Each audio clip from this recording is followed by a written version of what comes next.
Viejo, ridículo e insoportable. Nadie te aguanta. Ve a cenar solo de todos modos. Esas palabras aparecieron en la pantalla de mi celular esa noche, la Nochebuena. Las leí una vez, luego dos, luego tres. No eran palabras de un desconocido, eran las de mis propios hijos en el grupo familiar que yo mismo había creado años atrás, con tanto cariño. Esa noche comprendí que una Nochebuena podía destruir mucho más que una familia. Podía destruir la ilusión de que el amor paterno era suficiente para mantener unidos a quienes ya no querían estarlo. Me llamo Miguel Hernández, tengo 59 años. Vivo en una casa que construí con mis propias manos y con el sudor de décadas de trabajo honesto. Una casa donde crecieron 3 hijos, Tomás, Nicolás y Julián. Una casa que esa Nochebuena estaba llena de comida, con las luces navideñas encendidas. La mesa puesta con mis mejores platos y completamente vacía de las personas que más amaba en el mundo. Esta es la historia que guardé demasiado tiempo. La historia de un padre que creyó que el amor incondicional bastaba. Y la historia de una noche donde todo cambió para siempre. 2 semanas antes de Navidad, envié un mensaje en el grupo familiar. Escribí con cuidado, eligiendo cada palabra como quien elige flores para un altar. Mis muchachos, este año quiero que cenemos todos juntos el 24 de diciembre. Voy a preparar todo lo que les gusta. Los espero a las 8 de la noche. No me fallen. Los quiero. Agregué un emoji de corazón rojo e incluso un arbolito navideño. Intenté parecer alegre, cálido, como siempre había sido con ellos. Tomás respondió primero. Veré qué onda, papá. Nicolás puso un pulgar arriba. Julián ni siquiera abrió el mensaje durante 2 días. Pero en mi ilusión, interpreté esos silencios como confirmaciones. Me dije, están ocupados, tienen su vida, pero vendrán. Siempre vienen cuando los necesito. ¿No es así?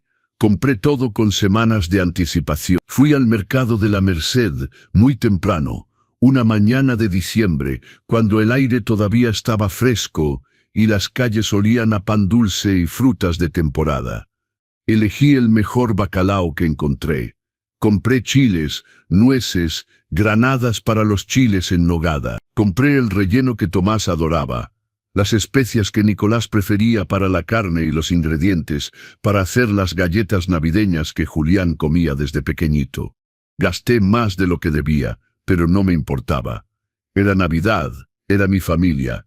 Pasé 3 días cocinando. Mis manos, que ya no son tan jóvenes como antes, pelaron papas, picaron cebollas, mezclaron, revolvieron, probaron. La casa se llenó de esos aromas que solo existen en diciembre. Canela, clavo, chocolate y el olor del arbolito artificial que decoré solo en la sala. Puse la mesa el 24 de diciembre por la tarde. Saqué el mantel bordado que mi madre me había regalado cuando me casé. Puse los 4 platos de porcelana, las copas de cristal que solo usaba para las grandes ocasiones, las servilletas de tela dobladas con cuidado. En el centro coloqué un arreglo de flores de Nochebuena y velas blancas.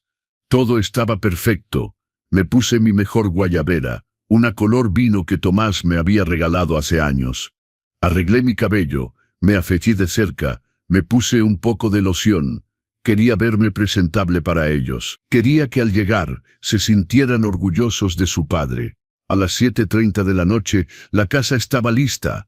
Las luces encendidas, la música navideña sonando suavemente, el bacalao dorado descansando en la fuente más grande. Todo estaba listo. Me senté en la sala a esperar. Las 8 llegaron. Nadie tocó el timbre. Las 8:30. Silencio. A las 9, tomé mi celular y escribí en el grupo, ¿ya vienen? La cena está lista. Nadie respondió.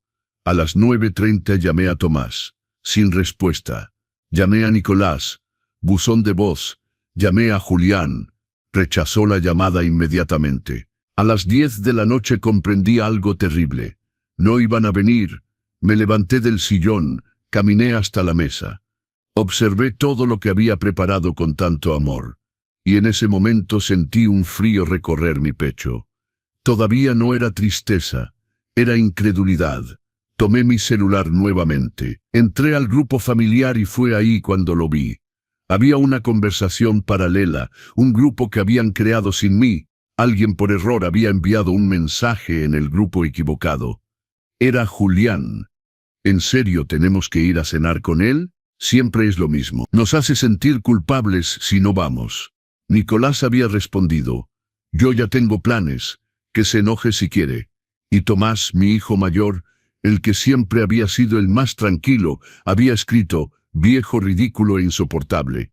Nadie te aguanta. Vas a cenar solo de todos modos. Leí esas palabras crueles, como si el desprecio debiera escribirse para doler más. Y algo dentro de mí se rompió. No fue una ruptura ruidosa de esas que se lloran de inmediato. Fue silenciosa, profunda, definitiva. Dejé el teléfono sobre la mesa. Me senté solo frente a esa nochebuena que había preparado para 4. Me serví un plato, solo uno, corté un pedazo de bacalao, me lo llevé a la boca. Masticaba pero no sentía el sabor, tragaba pero no tenía hambre. La música navideña seguía sonando. Las velas seguían encendidas, las luces del arbolito parpadeaban suavemente. Pero yo estaba completamente solo. Y entonces, en medio de ese silencio insoportable, tomé una decisión que lo cambiaría todo.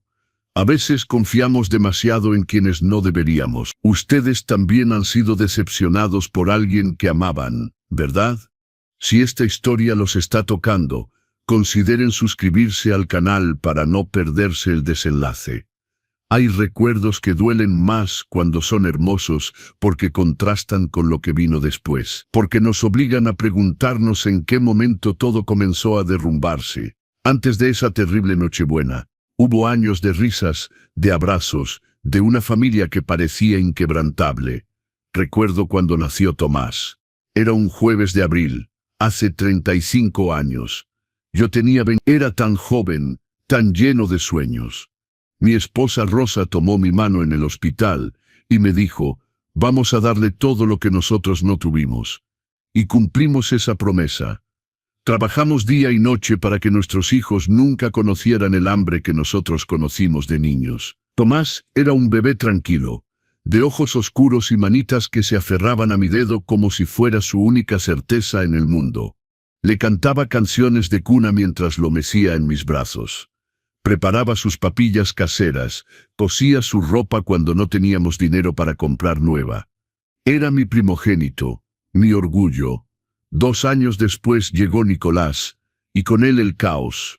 Era un niño inquieto, curioso, siempre corriendo por la casa, siempre preguntando por qué. Se caía, se raspaba las rodillas, lloraba 5 minutos y volvía a correr. Rosa decía que Nicolás había heredado mi energía.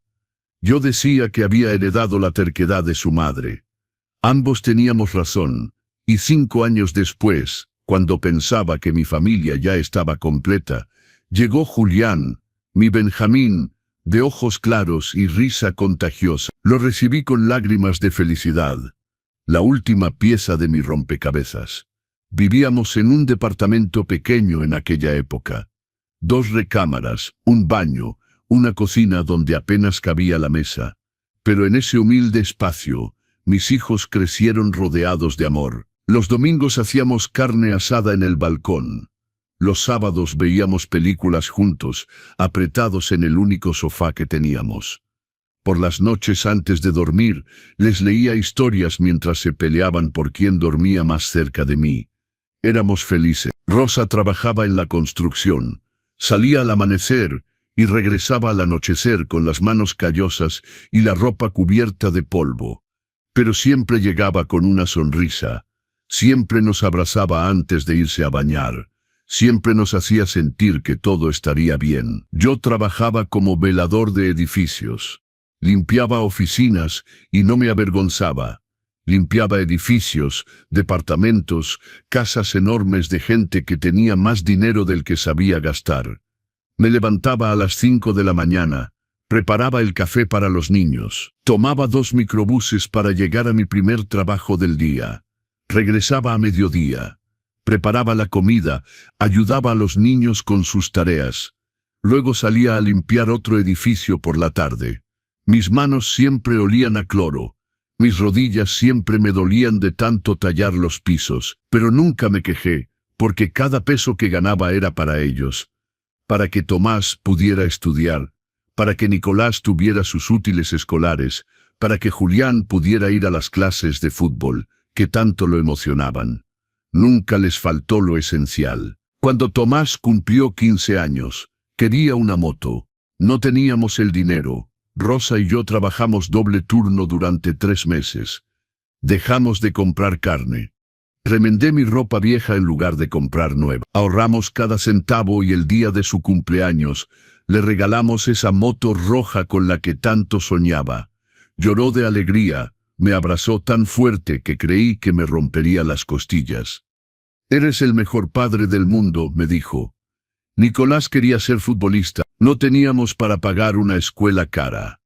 Pero Rosa lo llevaba todos los fines de semana a jugar al parque y le enseñaba técnicas, lo animaba.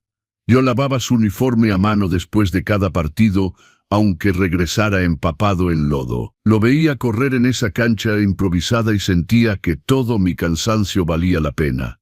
Julián soñaba con ir a Six Flags. Ahorré durante 4 años. 4 años sin comprar un solo par de zapatos nuevos. 4 años comiendo arroz y pasta cuando faltaba el dinero. Pero cuando cumplió 10 años, lo llevamos a Six Flags. Vi su carita iluminada frente al castillo y supe que todos los sacrificios habían valido la pena. Así criamos a nuestros hijos, con sacrificio, con amor, con la certeza de que todo lo que hacíamos tenía sentido. Cuando Rosa murió hace 7 años, pensé que no sobreviviría al dolor. Fue un infarto fulminante. Salió a trabajar una mañana y nunca regresó. Me llamaron del hospital, pero cuando llegué ya era demasiado tarde. Ya no estaba. Mis hijos lloraron conmigo en el funeral. Tomás, que ya tenía 28 años, me abrazó y me dijo: «No te preocupes, papá, yo voy a cuidarte». Nicolás, de 26 años, puso su mano en mi hombro y prometió: «Nunca te dejaremos solo». Julián, de 21 años, se aferró a mí y murmuró: «Eres el hombre más fuerte que conozco». Y les creí porque eran mis hijos.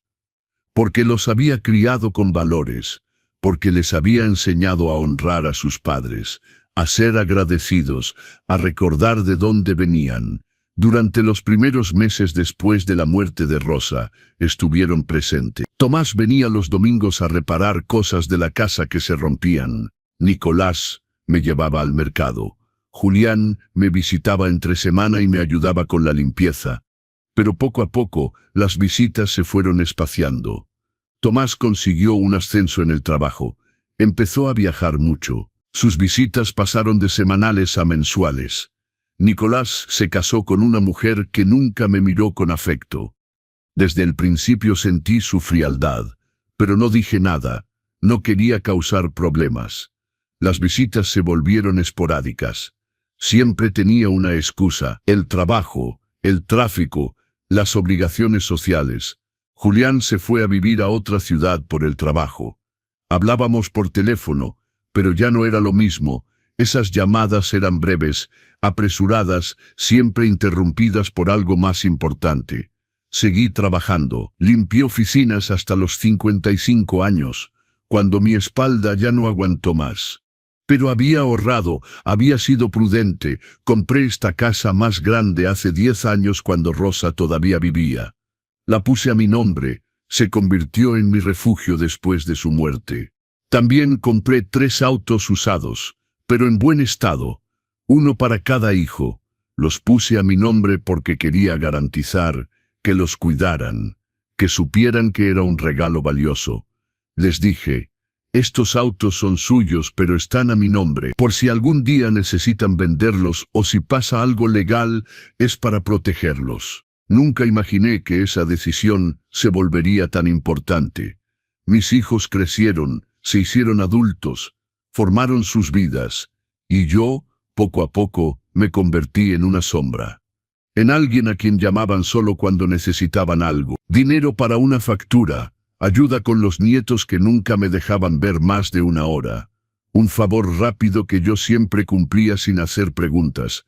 Pero cuando yo necesitaba compañía, cuando llamaba solo para escuchar sus voces, las respuestas siempre eran las mismas. Estoy ocupado, papá. Te llamo después. No tengo tiempo ahora. Y yo aceptaba, porque era el hambre, porque el amor paterno no pide, no exige, no condiciona.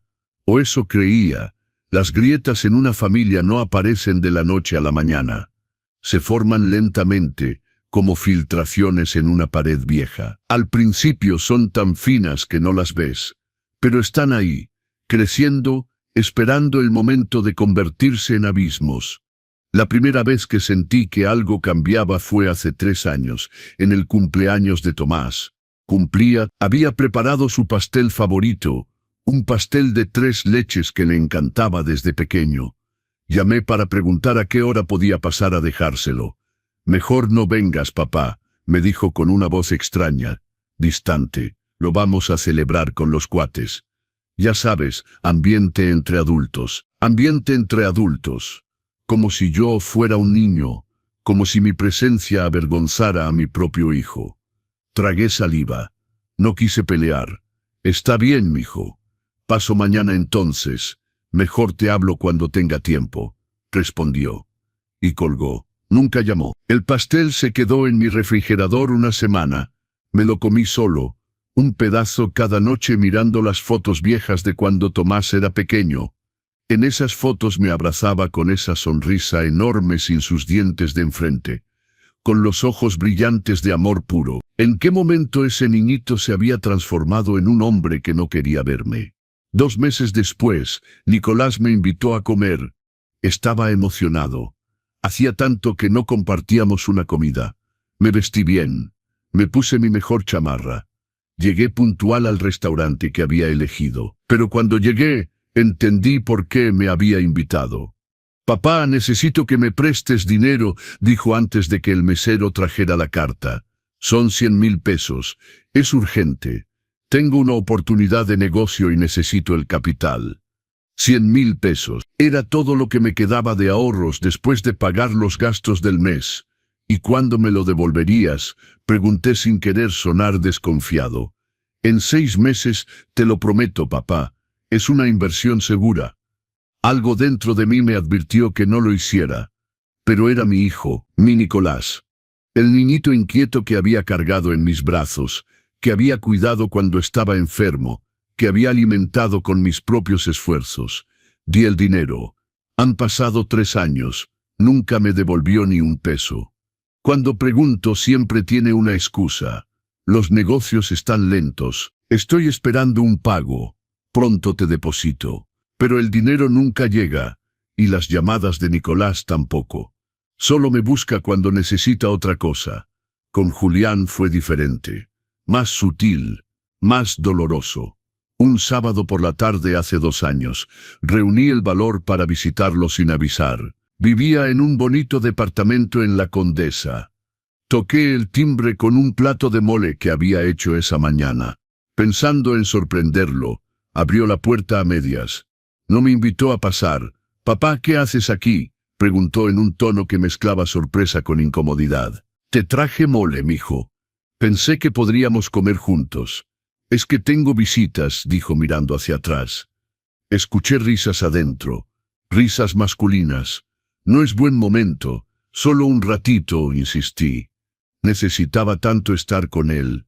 Julián suspiró. «Papá, ¿en serio? Estoy ocupado. Nos vemos después, ¿va?», y cerró la puerta. Me quedé parado en el pasillo de ese edificio elegante con mi mole en las manos, sintiéndome como un vendedor rechazado. Escuché las risas continuar del otro lado de la puerta. Julián celebraba algo con sus amigos y yo no estaba invitado en su vida. Regresé a casa en metro con el mole todavía caliente. Lo compartí con los vecinos. No quería comérmelo solo. Hubiera sabido a humillación. Pero lo peor no eran esos momentos aislados. Lo peor era darme cuenta de que se estaba volviendo un patrón. Las llamadas que hacía los domingos ya no eran contestadas. Mis mensajes en el grupo familiar quedaban sin leer durante días. Cuando escribía los extraño, nadie respondía. Cuando preguntaba «¿Cómo están?», Recibía respuestas monosilábicas. Bien, ocupado. Luego hablamos. Las invitaciones para venir a mi casa siempre eran rechazadas. No puedo.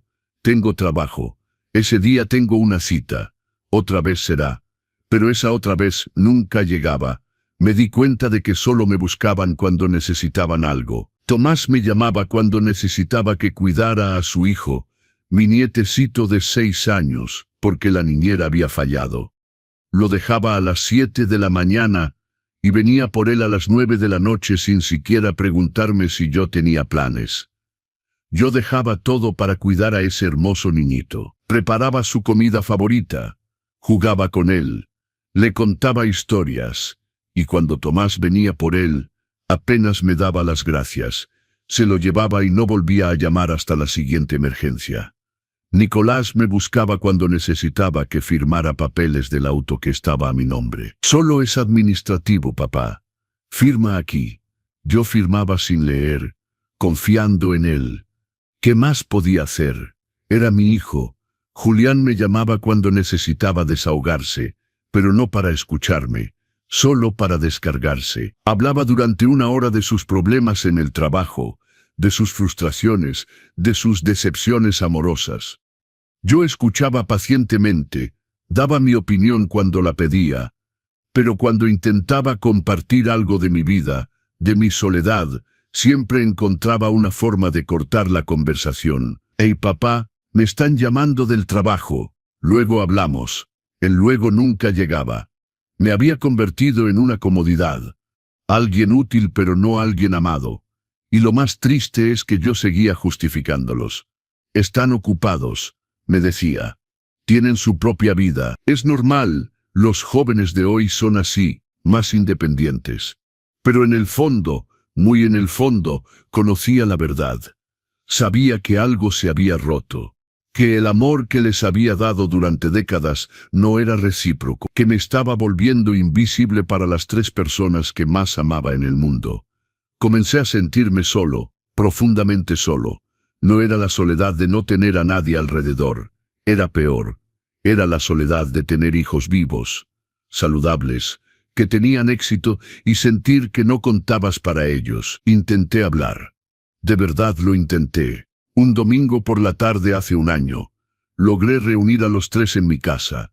Había insistido tanto que finalmente aceptaron venir. Preparé su comida favorita, puse la mesa con cuidado. Quería que ese momento fuera especial. Durante la comida, reuní mi valor y dije, «Muchachos, necesito hablarles». Tomás levantó los ojos de su celular durante 1 segundo. Nicolás siguió comiendo. Julián suspiró. «¿Qué pasa, papá?», preguntó Tomás con impaciencia. «Es que los extraño mucho. Siento que ya no nos vemos como antes. Me gustaría que viniéramos a comer todos los domingos como hacíamos cuando su mamá vivía». Hubo un silencio incómodo. Nicolás habló primero. «Papá, ya no somos niños. Tenemos nuestras propias familias, nuestros trabajos. No podemos venir todos los domingos como si tuviéramos 10 años. No digo todos los domingos», intenté explicar, «pero al menos 1 vez al mes, para no perder el vínculo». Julián soltó una risa seca. «Papá, no nos hagas sentir culpables. Hoy vinimos, ¿no? ¿Qué más quieres?». Tomás intervino con un tono conciliador pero frío.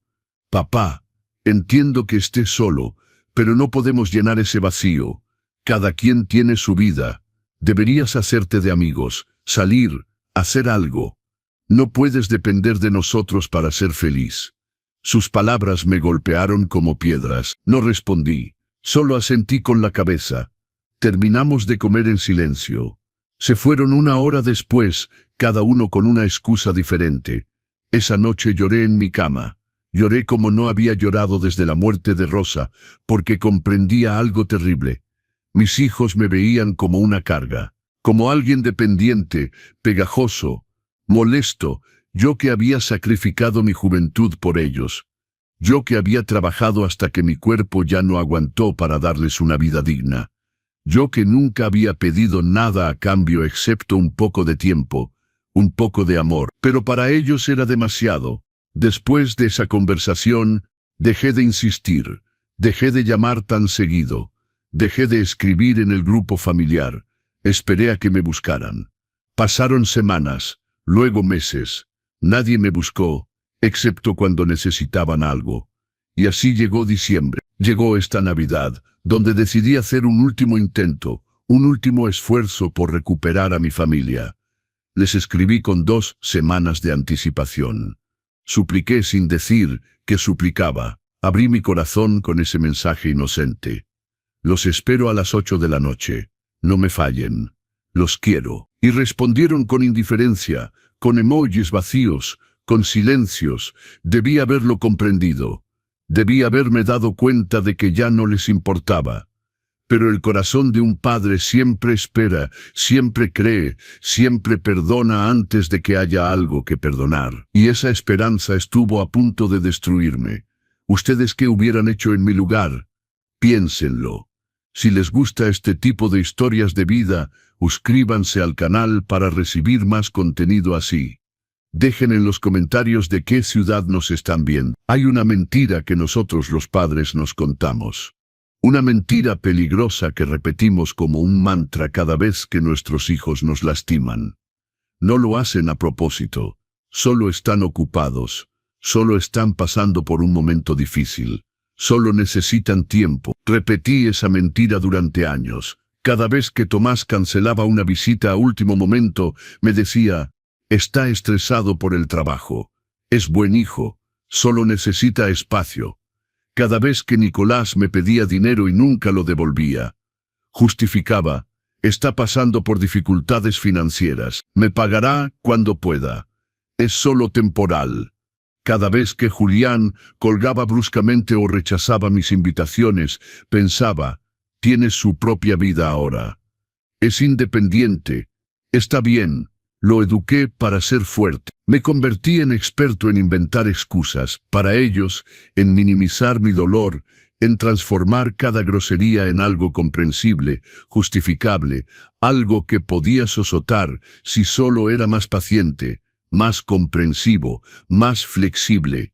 ¿Y saben qué es lo más triste? Mientras yo me anulaba, para no molestarlos, ellos se acostumbraron a mi ausencia. Se acostumbraron a que yo siempre estuviera disponible cuando necesitaban. Pero sin exigir nunca nada a cambio. Me convertí en un recurso, no en una persona. Recuerdo un episodio hace 1 año y medio que debió abrirme los ojos, pero no lo hizo porque ya estaba demasiado sumergido en mi propia negación. Era un viernes por la tarde. Estaba en el Chedraui, haciendo mis compras cuando recibí una llamada de Tomás. Me emocioné tanto al ver su nombre en la pantalla que casi tiro mi canasta. Mijo, qué sorpresa. ¿Cómo estás? Papá, necesito un favor urgente, dijo sin siquiera saludarme. ¿Puedes cuidar a Miguelito esta noche? Tengo una cena de trabajo súper importante y la niñera está enferma. Miguelito era mi nietecito, el hijo de Tomás, un hermoso niñito de 6 años que llenaba mi corazón cada vez que lo veía. Pero las visitas siempre eran así, urgentes, imprevistas, funcionales. Claro, mijo. ¿A qué hora me lo traes? En 1 hora. Es muy urgente, papá. Sí, no hay problema. Los espero. Dejé mis compras a medias. Regresé a casa corriendo. Tenía que limpiar, preparar algo para la cena de Miguelito, sacar sus juguetes favoritos que guardaba en un cajón especial para cuando venía. Tomás llegó exactamente 1 hora después. Entró apurado. Apenas me miró. Miguelito traía su mochila con su pijama y su cepillo de dientes. Gracias, papá. Regreso como a las 11. ¿Tan tarde? Pregunté sorprendido. Es una cena importante. Ya sabes cómo son estas cosas. Se fue sin siquiera besar a su hijo. Miguelito se quedó parado en la sala con su mochila medio caída, mirándome con sus ojitos grandes y tristes. Tu papá siempre tiene mucho trabajo, ¿verdad? Le pregunté mientras lo ayudaba a quitarse los zapatos. Sí, respondió el niñito con una vocecita pequeña. Y mi mamá también. Por eso siempre me dejan contigo o con la niñera. Mi corazón se apretó. Este niñito necesitaba a sus padres.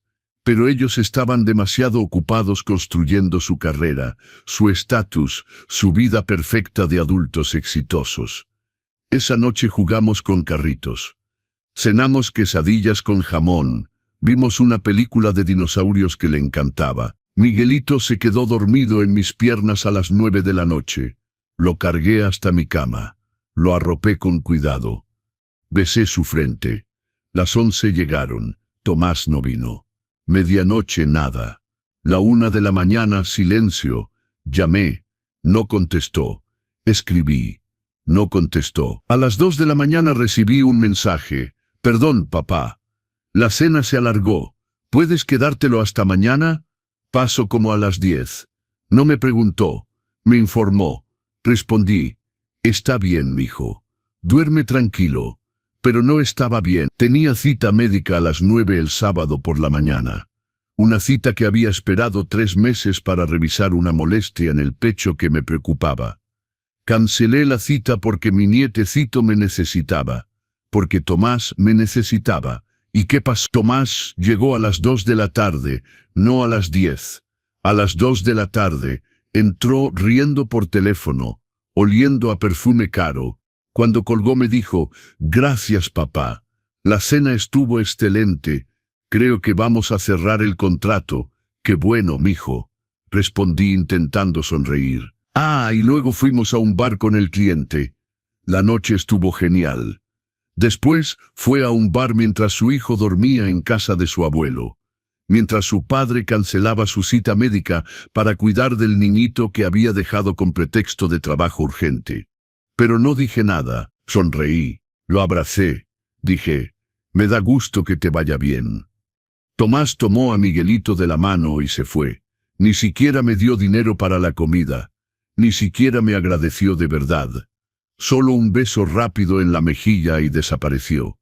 Me quedé parado en la puerta viendo el auto alejarse, y en ese momento debí haberme enojado, debí haber llamado y decirle que lo que había hecho no estaba bien, que no podía usarme así, que yo también tenía una vida, necesidades, citas, pero no lo hice porque tenía miedo de que si me quejaba, si exigía respeto, dejaría de buscarme, y entonces ya no vería más a mi nietecito.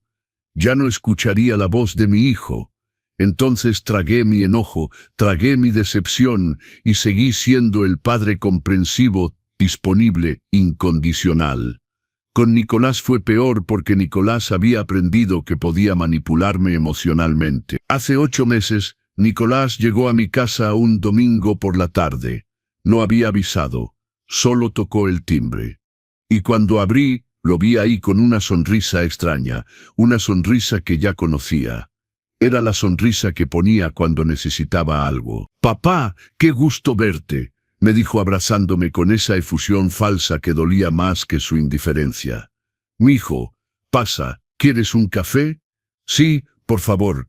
Nos sentamos en la cocina. Preparé café fresco, puse pastel en la mesa. Intenté platicar, preguntarle cómo estaba, qué había hecho durante esas semanas sin noticias suyas. Pero Nicolás no había venido a platicar. «Papá, necesito hablarte de algo importante», dijo después del segundo sorbo de café. Mi estómago se apretó. Ya sabía lo que venía. «Dime, mijo, ¿te acuerdas del dinero que me prestaste hace 3 años?» «Sí, me acuerdo. Bueno, todavía no he podido devolvértelo, y la verdad es que estoy pasando por un momento muy difícil financieramente». Me quedé callado. Esperé a que continuara. El negocio no salió como esperaba. Perdí todo. Y ahora tengo deudas importantes. Y bueno, vine a pedirte otro favor. Nicolás, son 100,000 pesos los que te presté. Papá, te juro que esta vez sí pago. Es para salir de una deuda que tengo con el banco. Si no pago, van a embargar mi auto. El auto que estaba a mi nombre. Mijo, ya no tengo esos ahorros. Lo que te presté hace 3 años era todo lo que tenía guardado. Ahora solo vivo de mi pensión. Su cara cambió. La sonrisa desapareció. «Entonces no me vas a ayudar». «No es que no quiera, mijo. Es que literalmente no tengo el dinero. Pero podrías pedir un préstamo. Podrías vender algo. Podrías hacer algo. Me quedé sin palabras. Vender algo. Endeudarme para sacarlo de problemas que él mismo había creado con su irresponsabilidad. Nicolás, ya te ayudé. Te di todo lo que tenía y nunca me lo devolviste. ¿Cómo quieres que te preste más? Se levantó de la silla bruscamente. Su cara estaba roja de coraje. Sabía que dirías eso. Sabía que al final siempre tendrías excusas. Mijo, no es una excusa. ¿Sabes qué, papá? Tú siempre dices que nos amas, que harías cualquier cosa por nosotros. Pero al momento de la verdad, cuando de verdad te necesito, me das la espalda. Esas palabras me atravesaron como cuchillos. Nicolás, por favor, entiéndeme. No eres tú quien debe entenderme. Estoy desesperado y tú, que eres mi padre, me niegas tu ayuda. Se fue azotando la puerta, dejándome temblando en esa cocina, con el café todavía caliente, el pastel intacto, las lágrimas rodando por mi cara. Esa noche no pude dormir. Me quedé dándole vueltas a esas palabras. ¿Tenía razón? ¿Era yo un mal padre por no endeudarme para ayudarlo? ¿Debía sacrificarme más? ¿Hasta dónde debía llegar? Y lo más enfermo es que 2 días después, llamé a Nicolás. Le dije que había conseguido 60,000 pesos, que no eran los 100 que necesitaba, pero era lo que podía dar. Mentí. No los había conseguido. Los saqué de mi tarjeta de crédito. Pedí un préstamo. Me endeudé. Sacrifiqué mi tranquilidad financiera porque no soportaba la idea de que mi hijo pensara que no lo amaba. Nicolás vino por el dinero. Esta vez sin sonrisa. Solo tomó el sobre, me dio las gracias secamente y se fue. Han pasado 8 meses. Nunca me devolvió nada. Ni siquiera me preguntó cómo estaba pagando la deuda que contraté por él. Y Julián, mi Benjamín. Con él el dolor era diferente, más sutil, más constante. Julián había aprendido a hacerme sentir culpable de existir. Cada vez que llamaba, su tono era de molestia mal disimulada. ¿Qué pasó, papá? ¿Todo bien? Todo bien. Solo quería saber cómo estás, mijo. Ay, papá, estoy súper ocupado pero bien. ¿Y tú? Bien, hijo. ¿Y el trabajo? Bien, papá. Oye, tengo que colgar. Estoy en medio de algo. Siempre estaba en medio de algo. Siempre tenía prisa. Siempre había algo más importante que hablarme. Hace 6 meses intenté visitarlo de nuevo. Esta vez avisé. Escribí. Mijo, voy a estar cerca de tu casa el jueves. ¿Puedo pasar a verte aunque sea un ratito? Tardó horas en responder. Mejor otro día, papá. El jueves tengo mucho trabajo. ¿Y el viernes? El viernes tengo planes. ¿Y el fin de semana? Papá, ¿en serio? Ahorita no puedo. Te aviso cuando tenga tiempo, ¿va? Nunca avisó. Me di cuenta de algo devastador. Mi propio hijo me evitaba. Mi presencia lo molestaba. Yo que lo había traído al mundo, bueno, su madre lo había hecho, pero yo había velado sus sueños durante años. Me había convertido en alguien de quien quería escapar. Y sin embargo, yo seguía justificando. Es joven. Tiene su vida. Yo a su edad tampoco visitaba tanto a mi madre, pero era mentira. Yo visitaba a mi madre cada semana hasta el día que murió. Porque así me habían educado. Porque el respeto y amor hacia los padres no tenía edad ni me había convertido en experto en el arte de tragar dolor, de sonreír cuando quería llorar, de decir todo está bien cuando nada estaba bien, de anularme completamente para no molestar a mis hijos con mi existencia. Y ellos lo sabían. Sabían que yo siempre estaría ahí, siempre disponible, siempre perdonando, siempre esperando. Por eso cuando escribí sobre la cena de Nochebuena, ni siquiera se molestaron en inventar buenas excusas. Solo pusieron emojis, respuestas vagas, indiferencia, porque yo había establecido el precedente. Podían tratarme como quisieran. Yo siempre iba a entender, siempre iba a perdonar, siempre iba a esperar, hasta esa Nochebuena, hasta que leí esas palabras en el grupo familiar. Viejo, ridículo e insoportable. Nadie te aguanta. Vas a cenar solo de todos modos. En ese momento algo dentro de mí se rompió. Y ya no era una fractura. Era el colapso total de todas las mentiras que me había contado durante años. Ya no podía seguir negando la verdad. Mis hijos no me amaban.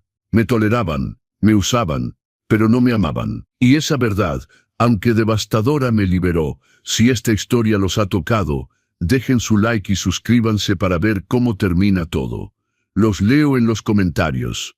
Hay señales que ignoramos porque no queremos ver. Hay verdades que rechazamos porque aceptarlas significaría destruir la imagen que tenemos de las personas que amamos.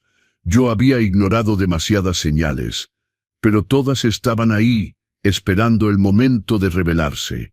La primera señal clara llegó hace 4 meses, en agosto. Fue un descubrimiento accidental que me heló la sangre. Estaba en casa de Tomás. Me había pedido que fuera a hacer la limpieza porque tenía una inspección importante para vender el departamento. Sí, me pidió a mí, un hombre de 59 años con problemas de espalda, que limpiara su departamento de 2 pisos porque no quería pagar a alguien para hacerlo. Y fui. Porque era mi hijo. Porque siempre decía que sí. Estaba trapeando en el estudio cuando vi su laptop abierta en la mesa. No tenía intención de fisgonear, de verdad, pero la pantalla se encendió sola con una notificación y apareció una conversación de WhatsApp. Era un chat con su esposa, Amelia, y el contenido me cortó la respiración. Amelia había escrito: «¿Ya le dijiste a tu papá que nos mudamos a Monterrey?»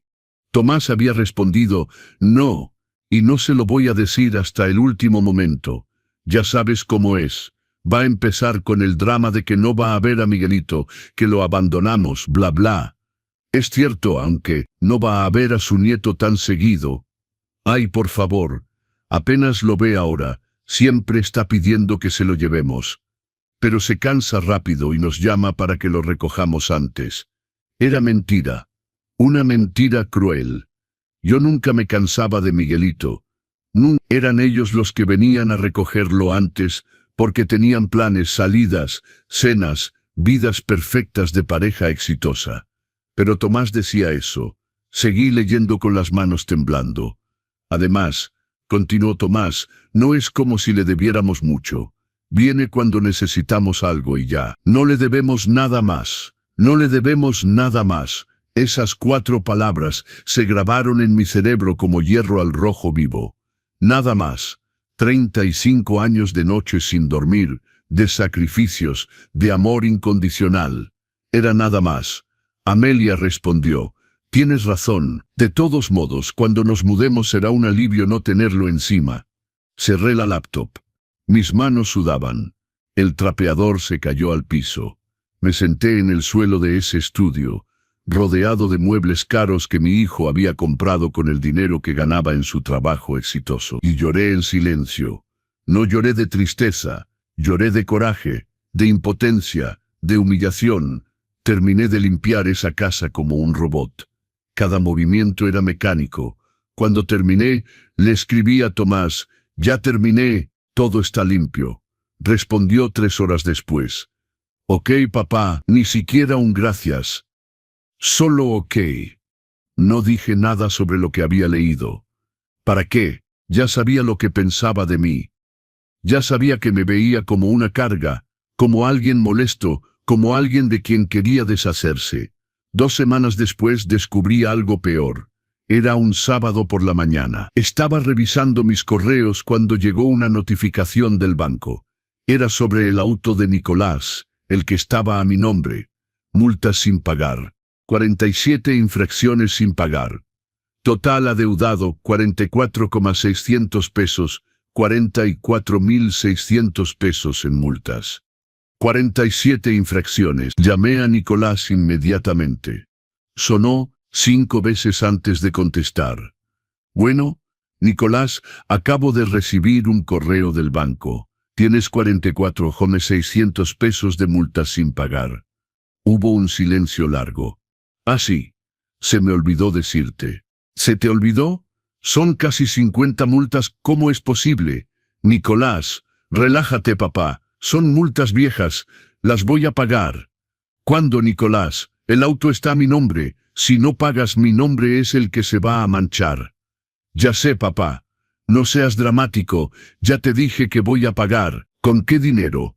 Si todavía me debes los 100.000 que te presté hace 3 años y los 60.000 de hace 8 meses».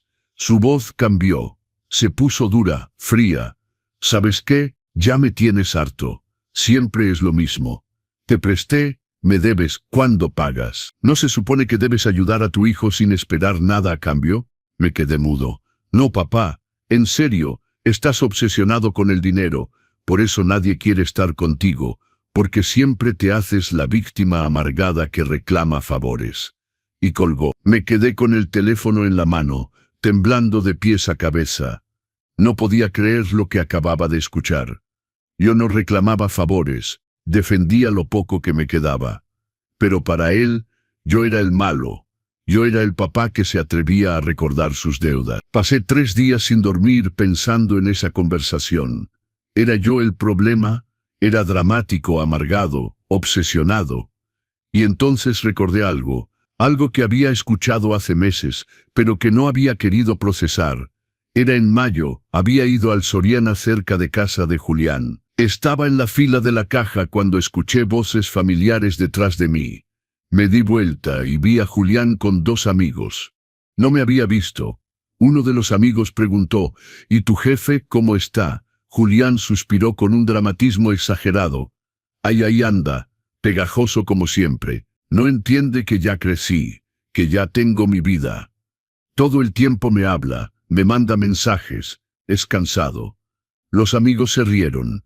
Todos los papás son así, dijo el otro. Sí, pero el mío es nivel experto. El otro día me dijo que estaba triste, que si podía pasar a verlo, así, como si yo no tuviera nada mejor que hacer. Se volvieron a reír. ¿Y qué le dijiste? Inventé que tenía mucho trabajo. Obvio que no voy a ir solo porque se sienta solo. Que se haga de amigos o algo. No es mi responsabilidad entretenerlo. Pagué mis compras y salí de ahí lo más rápido posible. Regresé a casa y vomité. Y literalmente vomité de asco, de dolor, de traición. Mi hijo, mi Benjamín, el niñito al que le había enseñado a caminar, a hablar, a ser fuerte, ese mismo niñito hablaba de mí con desprecio frente a sus amigos. Me reducía a un padre pegajoso, a un estorbo, a alguien patético que no tenía nada mejor que hacer que molestar a su hijo exitoso. Todos esos descubrimientos parciales se acumularon como piedras sobre mi pecho. Cada uno era doloroso por sí solo, pero juntos formaban una verdad insoportable. Mis hijos no solo me ignoraban, me despreciaban, hablaban mal de mí a mis espaldas, se burlaban de mis sentimientos. Me veían como una carga inútil de la que querían deshacerse. Y lo peor de todo es que seguían fingiendo. Cuando me veían de frente, hablaban con esa cortesía falsa, con sus te quiero papá vacíos, con sus promesas de nos vemos después, que nunca se cumplían, vivían una doble vida. Conmigo eran hijos aparentemente respetuosos. Lejos de mí eran crueles, ingratos, burlones. Empecé a preguntarme cuántas otras conversaciones habrían tenido sobre mí. Cuántas veces habrían puesto los ojos en blanco cuando llamaba.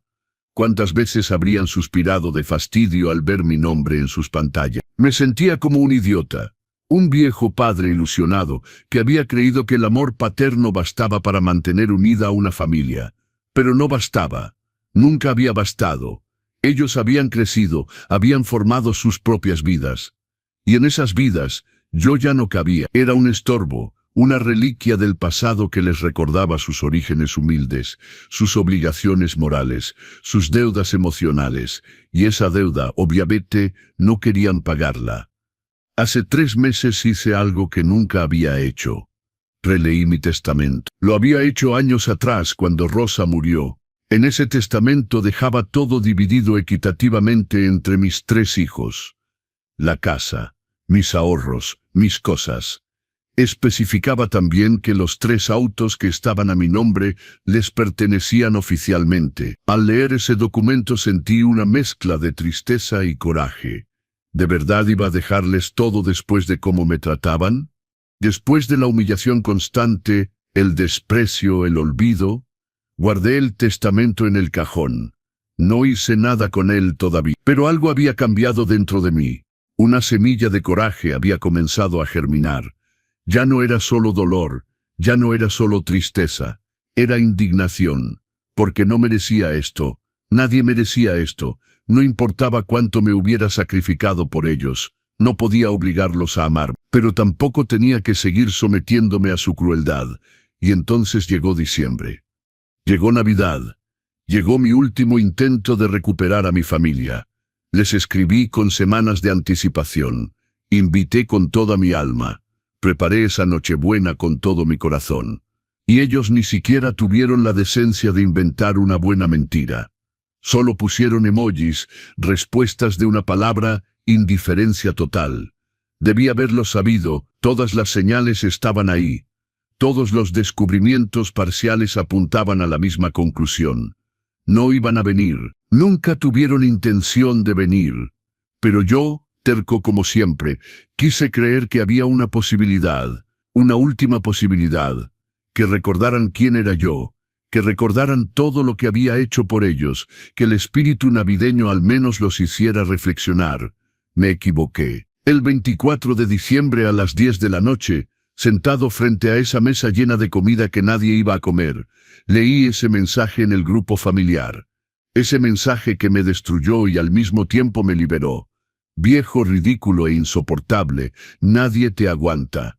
Vas a cenar solo de todos modos. Y en ese momento, todos los descubrimientos parciales se unieron en una revelación completa. Mis hijos no me amaban. Y yo ya no tenía que fingir que todo estaba bien. Era hora de tomar una decisión que lo cambiaría todo para siempre. Hay momentos en la vida que te cambian para siempre, momentos que dividen tu existencia en un antes y un después. Para mí, ese momento fue la noche del 24 de diciembre, sentado frente a una mesa llena de comida que nadie vino a compartir, leyendo palabras que nunca debía haber leído. Viejo, ridículo e insoportable, nadie te aguanta. Vas a cenar solo de todos modos. Las leí una vez, 2 veces, 3 veces. Como si releerlas fuera a cambiar su significado. Como si de repente se fueran a transformar en palabras de amor, de arrepentimiento, de disculpas. Pero no cambiaban. Seguían ahí. Crueles, definitivas, verdaderas. El grupo familiar tenía un nombre que yo mismo había elegido hace años. Familia Hernández, amor eterno. ¡Qué ironía! ¡Qué dolorosa ironía! Miré la mesa hasta que mis ojos se nublaron. No de lágrimas. Ya no tenía lágrimas. Era algo más profundo que la tristeza. Era la muerte de una ilusión. La muerte del padre que había creído que el amor incondicional bastaba. Me levanté de mi silla. Mis piernas temblaban, pero logré mantenerme de pie. Caminé hasta la ventana de la cocina. Afuera las casas de los vecinos brillaban con luces navideñas. Escuchaba risas lejanas, música, celebraciones. El mundo seguía girando. Las familias seguían reunidas. La Navidad seguía siendo mágica para todos, menos para mí. Regresé a la mesa. Observé cada detalle de esa Nochebuena que había preparado con tanto amor. El bacalao dorado, perfecto, cortado con precisión. La ensalada que me había tomado horas preparar. El relleno sabroso. El vino. Las galletas decoradas a mano, cada una con un mensaje. Te quiero Tomás, te quiero Nicolás, te quiero Julián. Qué patético me veía a mis propios ojos. Un hombre de 59 años escribiendo mensajes de amor en galletas para hijos que ni siquiera tuvieron la decencia de rechazar la invitación de frente. Tomé mi celular, releí el mensaje. Esta vez noté un detalle que no había visto antes. El mensaje de Tomás había sido enviado en el grupo equivocado. Tenían un chat paralelo, uno sin mí, donde hablaban libremente. Entré a ese chat paralelo que aparecía en la información de grupos en común antes de que lo eliminaran. Julián había borrado el mensaje rápidamente, pero logré ver que el grupo tenía un Los tres. Como si ellos fueran la verdadera familia, como si yo fuera un extraño del que debían protegerse, del que debían hablar a escondidas. Quise gritar, quise romper algo, quise llamarlos y decirles todo lo que sentía, todo el dolor que me habían causado, todo el coraje que había acumulado, pero no lo hice, porque en medio de ese dolor insoportable, algo cambió en mí, algo fundamental. Me di cuenta de que ya no quería su amor, ya no quería sus disculpas, ya no quería sus promesas vacías, quería justicia, no venganza, justicia. Hay una diferencia. La venganza busca herir, la justicia busca equilibrar. Y después de años de desequilibrio, de dar sin recibir, de amar sin ser amado, de sacrificarme sin ser valorado, era hora de equilibrar la balanza. Me senté de nuevo en la mesa, me serví un plato, solo uno. Corté un pedazo de bacalao y me lo llevé a la boca. Esta vez sí sentí el sabor. Estaba delicioso. Perfecto. Había hecho un trabajo excepcional. Yo había hecho mi parte. Había demostrado mi amor de la única forma que sabía. Cocinando, preparando, dando, eran ellos quienes habían fallado. No yo. Terminé de cenar cerca de las 11. Recogí la mesa. Guardé la comida en recipientes. Limpié todo con calma, sin prisa. Cada movimiento era deliberado, consciente. A las 11:30 me senté en la sala. Las luces del arbolito parpadeaban suavemente. La música se había detenido. El silencio de la casa era absoluto. Tomé mi teléfono. Busqué en mis contactos un nombre que no había llamado en meses. Licenciado Marco Antonio Reyes. El licenciado Reyes era el abogado de la familia desde hace 15 años. Se había encargado de la sucesión de Rosa cuando murió. Se había encargado de la escritura de mi casa. Conocía perfectamente mis bienes, mis cuentas, mis documentos legales. Miré la hora. Las 11:30 de la noche. Era tarde, muy tarde, para llamar. Pero algo dentro de mí me urgía a hacerlo. Como si esperar hasta el día siguiente me fuera a hacer arrepentir. Como si la lucidez que había alcanzado fuera tan frágil que podría desvanecerse con el amanecer. Llamé. Sonó 3 veces, 4, 5. Pensé que no iba a contestar. Pero contestó. Bueno, su voz estaba somnolienta, confundida. Licenciado Reyes, soy Miguel Hernández. Hubo una pausa. Don Miguel, ¿está todo bien? Es muy tarde. Lo sé. Perdón por la hora, pero necesito que me ayude con algo urgente. Esta misma noche, su tono cambió. Se volvió alerta, profesional. ¿Qué necesita? Respiré profundo. Las palabras estaban en mi garganta, esperando salir, pero una parte de mí todavía dudaba. ¿De verdad iba a hacer esto? ¿De verdad iba a tomar una decisión tan drástica, tan definitiva? Miré la mesa ya vacía. Recordé las horas que pasé cocinando. Recordé la ilusión con la que decoré. Recordé la esperanza con la que esperé. Y recordé las palabras, viejo, ridículo e insoportable. Nadie te aguanta. Vas a cenar solo de todos modos. La duda desapareció. Necesito que modifique mi testamento. Quiero desheredar a mis 3 hijos al máximo que permita la ley. El silencio del otro lado fue largo. Podía imaginar al licenciado Reyes sentándose en su cama, completamente despierto ahora, procesando lo que acababa de decir. Don Miguel, ¿está seguro? Es una decisión muy seria. Estoy completamente seguro. ¿Puedo preguntarle qué pasó? Se lo conté todo.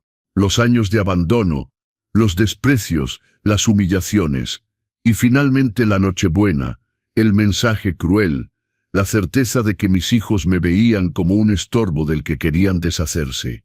El abogado escuchó en silencio. Cuando terminé, suspiró profundamente. Lo siento mucho, don Miguel.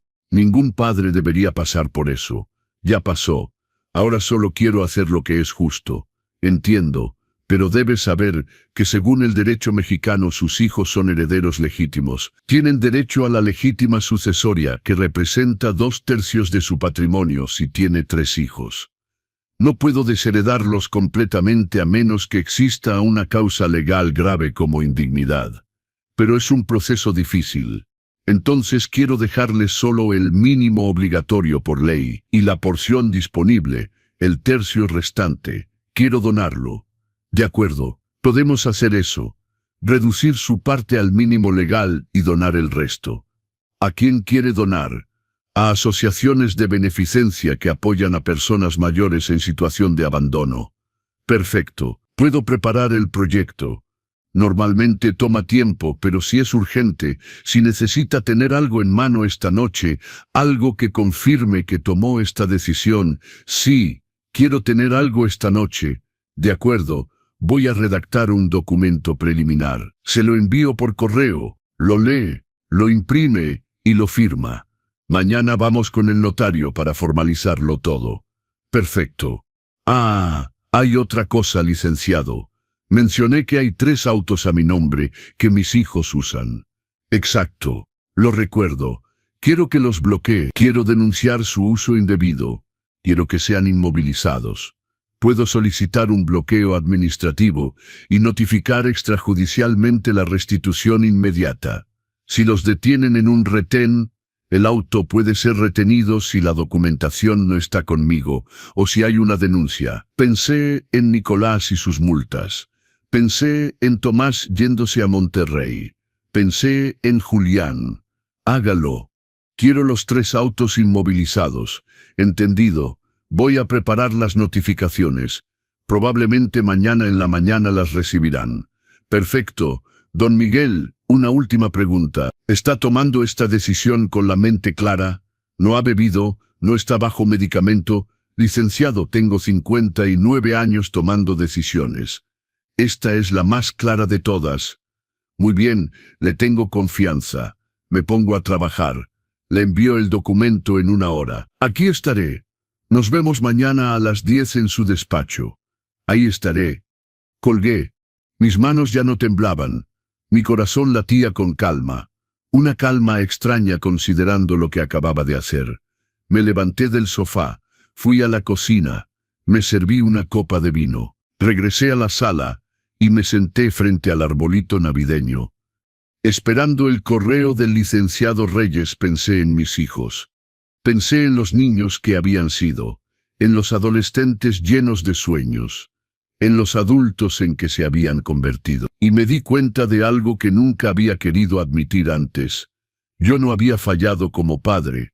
Lo había hecho todo correctamente. Había dado amor, educación, valores, oportunidades. Eran ellos quienes habían fallado como hijos. Y no era mi culpa. No era mi responsabilidad cargar con la culpabilidad de sus decisiones, de su ingratitud, de su crueldad. A las 12:30 de la noche llegó el correo. Lo abrí con mano firme. Leí cada palabra. Era claro, legal, definitivo. Testamento de Miguel Hernández. Revoco toda disposición anterior. Leí sobre la división del patrimonio. El mínimo legal para los hijos. El resto para la caridad. Imprimí. Firmé. Eran las 2 de la mañana. 25 de diciembre. Navidad. Pero para mí era el día de mi renacimiento. Me fui a dormir con una paz que no sentía desde hacía años. Me desperté el 25 a las 6 de la mañana. No porque tuviera que despertar, sino porque mi cuerpo ya no podía dormir más. Me levanté. Hice café. Me senté en la cocina. A las 7:30 sonó mi teléfono. Era Nicolás. No contesté. Volvió a llamar. Una y otra vez. Dejó un mensaje de voz. Papá, ¿qué hiciste? Recibí una notificación para restituir el auto. Llámame urgente. Borré el mensaje. A las 8 Julián empezó a escribir por WhatsApp. Papá, ¿por qué recibí un aviso de tu abogado? Esto es ridículo. Tengo citas hoy. ¿Qué es esta vengancita? ¿Por qué no fuimos a tu cena? Leí con calma. No respondí. A las 8:30 llamó Tomás. Esta vez sí contesté. Papá, ¿qué hiciste? Su voz era exigente. Recibí una notificación. El auto está bloqueado. El tono era de exigencia, no de súplica. Los autos están a mi nombre, Tomás. Decidí ejercer mi derecho de recuperarlos. Tu derecho, ese auto es mío. Yo lo uso, yo pago la gasolina. Pero está a mi nombre. Y ayer, mientras cenaba solo en Nochebuena, decidí que era hora de hacer algunos cambios. Espera, ¿esto es porque no fuimos a cenar? Es porque ninguno de ustedes tuvo la decencia de avisar. Porque escribieron en su chat privado que soy un viejo ridículo e insoportable que nadie aguanta. Silencio pesado. Papá, ¿qué leíste? ¿Quieres decir que es mentira? Era Era un momento de frustración. No lo decía en serio. Ah, no. Entonces, ¿por qué lo escribieron? ¿Por qué tienen un grupo sin mí que se llama Los Tres? Papá, todos necesitamos desahogarnos, pues yo también me desahogué. Llamé a mi abogado. Un abogado. ¿Para qué? Para modificar mi testamento y recuperar los autos. Escuché su respiración acelerarse. No puedes hacer eso. Ya lo hice. A las 10 tengo cita para firmar lo oficial. Los autos deben ser restituidos inmediatamente. Y sobre el testamento, pues tendrán que esperar a que me muera para saber. Papá, estás siendo irracional. Es una crisis emocional. Irracional. 35 años sacrificándome, y me llamas irracional, porque finalmente reacciono. Papá, por favor, no hagas esto. Vamos a hablar tranquilamente. Tengo que irme. El licenciado Reyes me espera. Colgué. 10 minutos después, mensajes en el grupo que había abandonado pero me volvieron a agregar o me enviaron privado. Papá, ¿en serio? ¿Nos vas a castigar como niños? Julián. Increíble. Toda una vida sacrificándose para después reclamar. Nicolás. Mejor hablamos cuando se te pase la crisis. Tomás. Crisis. Escribí por última vez. No es una crisis, es una decisión consciente. Ustedes decidieron que no querían padre. Yo decidí que no quiero hijos que me traten como basura. Estamos a mano. Salí del grupo. Bloqueé los 3 números. A las 9:30 salí rumbo al despacho del licenciado Reyes. Iba bien vestido, afeitado de cerca, la cabeza en alto. Firmé todo. El notario leyó en voz alta. Cada cláusula era un acto de dignidad. Cuando salí de ahí me sentía 10 kilos más ligero. Cuando regresé a casa eran las 11 de la mañana. Encendí mi celular, 57 llamadas perdidas. Mensajes de números desconocidos. No leí nada. A la 1 de la tarde tocaron el timbre. Era Tomás. Estaba solo. Se veía desesperado. Papá, abre. Necesitamos hablar. No abrí. Papá, por favor, esto es ridículo.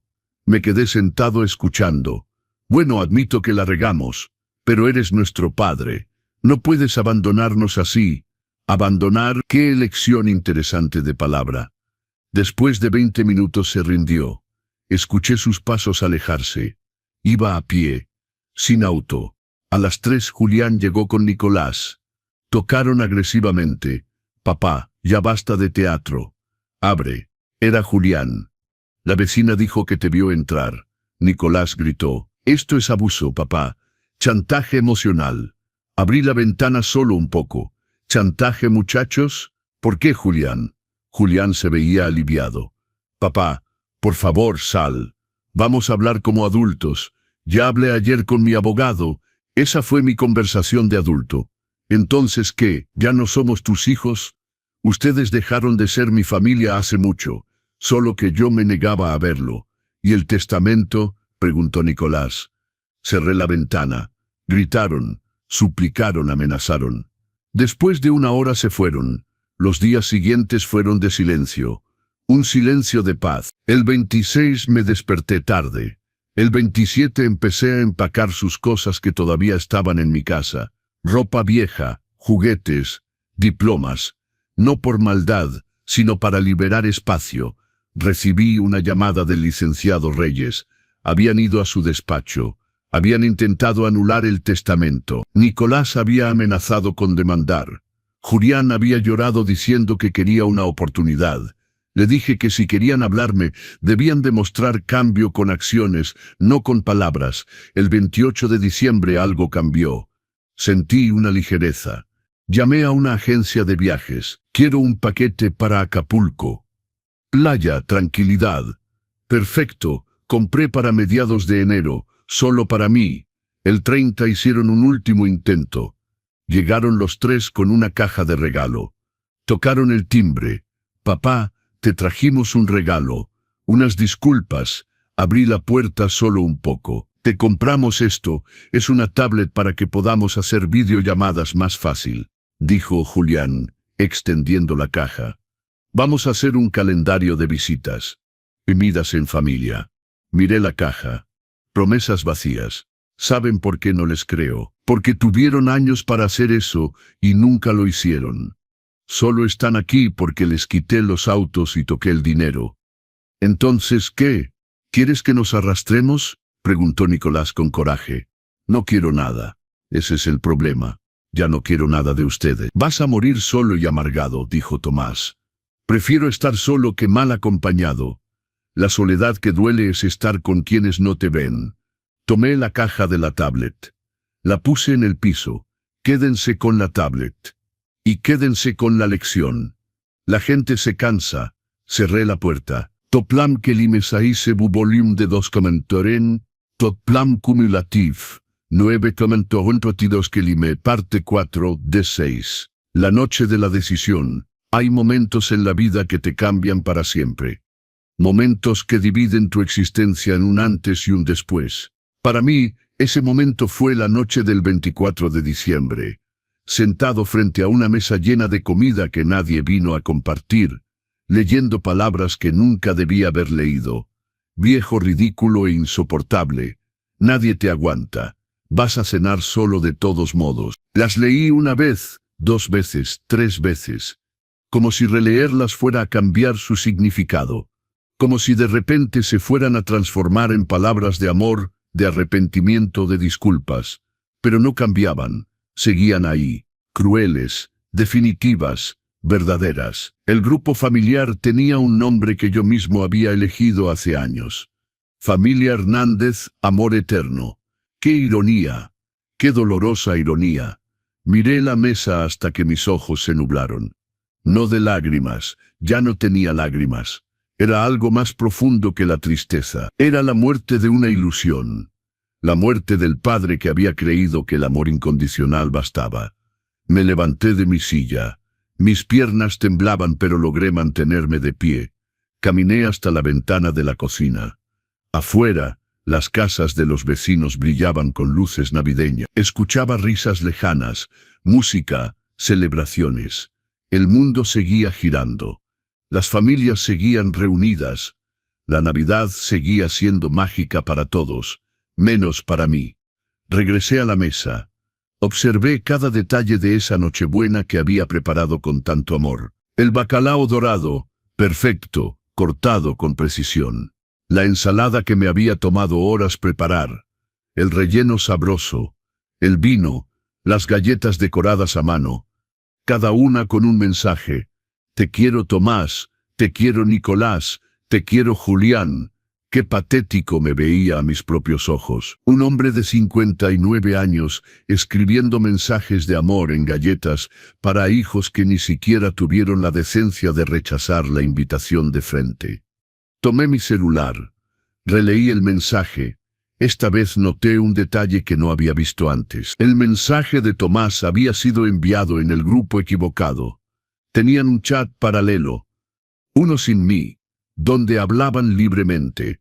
Entré a ese chat paralelo que aparecía en la información de grupos en común, antes de que lo eliminaran. Julián había borrado el mensaje rápidamente, pero logré ver que el grupo tenía un nombre. Los tres. Como si ellos fueran la verdadera familia. Como si yo fuera un extraño del que debían protegerse, del que debían hablar a escondidas. Quise gritar, quise romper algo. Quise llamarlos y decirles todo lo que sentía, todo el dolor que me habían causado, todo el coraje que había acumulado. Pero no lo hice, porque en medio de ese dolor insoportable, algo cambió en mí, algo fundamental. Me di cuenta de que ya no quería su amor, ya no quería sus disculpas, ya no quería sus promesas vacías. Quería justicia, no venganza, justicia. Hay una diferencia. La venganza busca herir. La justicia busca equilibrar, y después de años de desequilibrio, de dar sin recibir, de amar sin ser amado, de sacrificarme sin ser valorado, era hora de equilibrar la balanza. Me senté de nuevo en la mesa, me serví un plato, solo uno, corté un pedazo de bacalao y me lo llevé a la boca. Esta vez sí sentí el sabor. Estaba delicioso, perfecto, había hecho un trabajo excepcional. Yo había hecho mi parte. Había demostrado mi amor de la única forma que sabía, cocinando, preparando, dando. Eran ellos quienes habían fallado, no yo.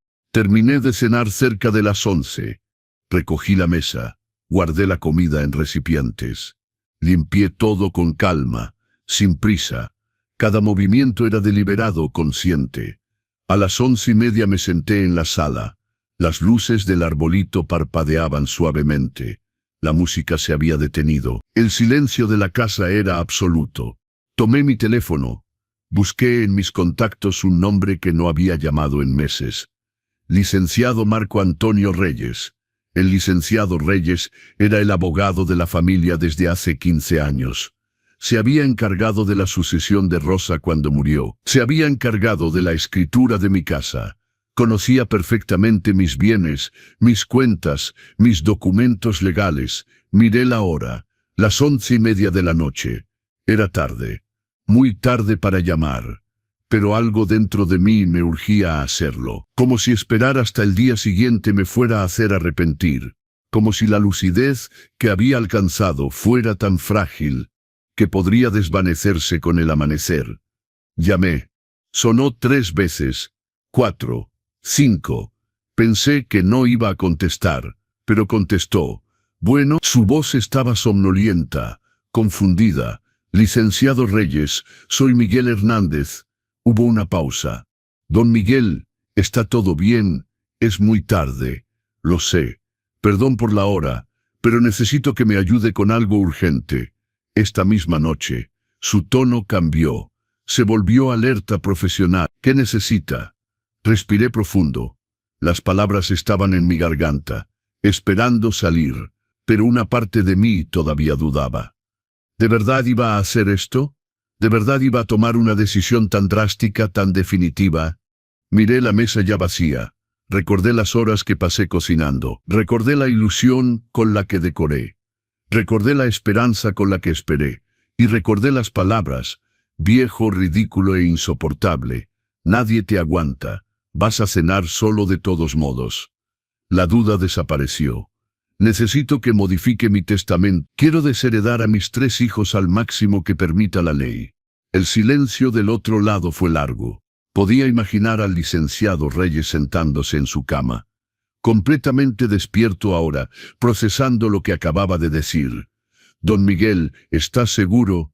Es una decisión muy seria. Estoy completamente seguro. ¿Puedo preguntarle qué pasó? Se lo conté todo.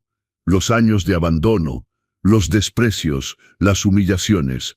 Y finalmente la Nochebuena, el mensaje cruel, la certeza de que mis hijos me veían como un estorbo del que querían deshacerse. El abogado escuchó en silencio. Cuando terminé, suspiró profundamente. Lo siento mucho, don Miguel. Ningún padre debería pasar por eso. Ya pasó. Ahora solo quiero hacer lo que es justo. Entiendo. Pero debe saber que según el derecho mexicano, sus hijos son herederos legítimos. Tienen derecho a la legítima sucesoria, que representa 2/3 de su patrimonio. Si tiene 3 hijos, no puedo desheredarlos completamente a menos que exista una causa legal grave como indignidad. Pero es un proceso difícil. Entonces quiero dejarle solo el mínimo obligatorio por ley. Y la porción disponible, el 1/3 restante, quiero donarlo. De acuerdo, podemos hacer eso, reducir su parte al mínimo legal y donar el resto. ¿A quién quiere donar? A asociaciones de beneficencia que apoyan a personas mayores en situación de abandono. Perfecto. Puedo preparar el proyecto. Normalmente toma tiempo, pero si es urgente, si necesita tener algo en mano esta noche, algo que confirme que tomó esta decisión. Sí, quiero tener algo esta noche. De acuerdo. Voy a redactar un documento preliminar. Se lo envío por correo, lo lee, lo imprime y lo firma. Mañana vamos con el notario para formalizarlo todo. Perfecto. Ah, hay otra cosa, licenciado. Mencioné que hay 3 autos a mi nombre que mis hijos usan. Exacto. Lo recuerdo. Quiero que los bloquee. Quiero denunciar su uso indebido. Quiero que sean inmovilizados.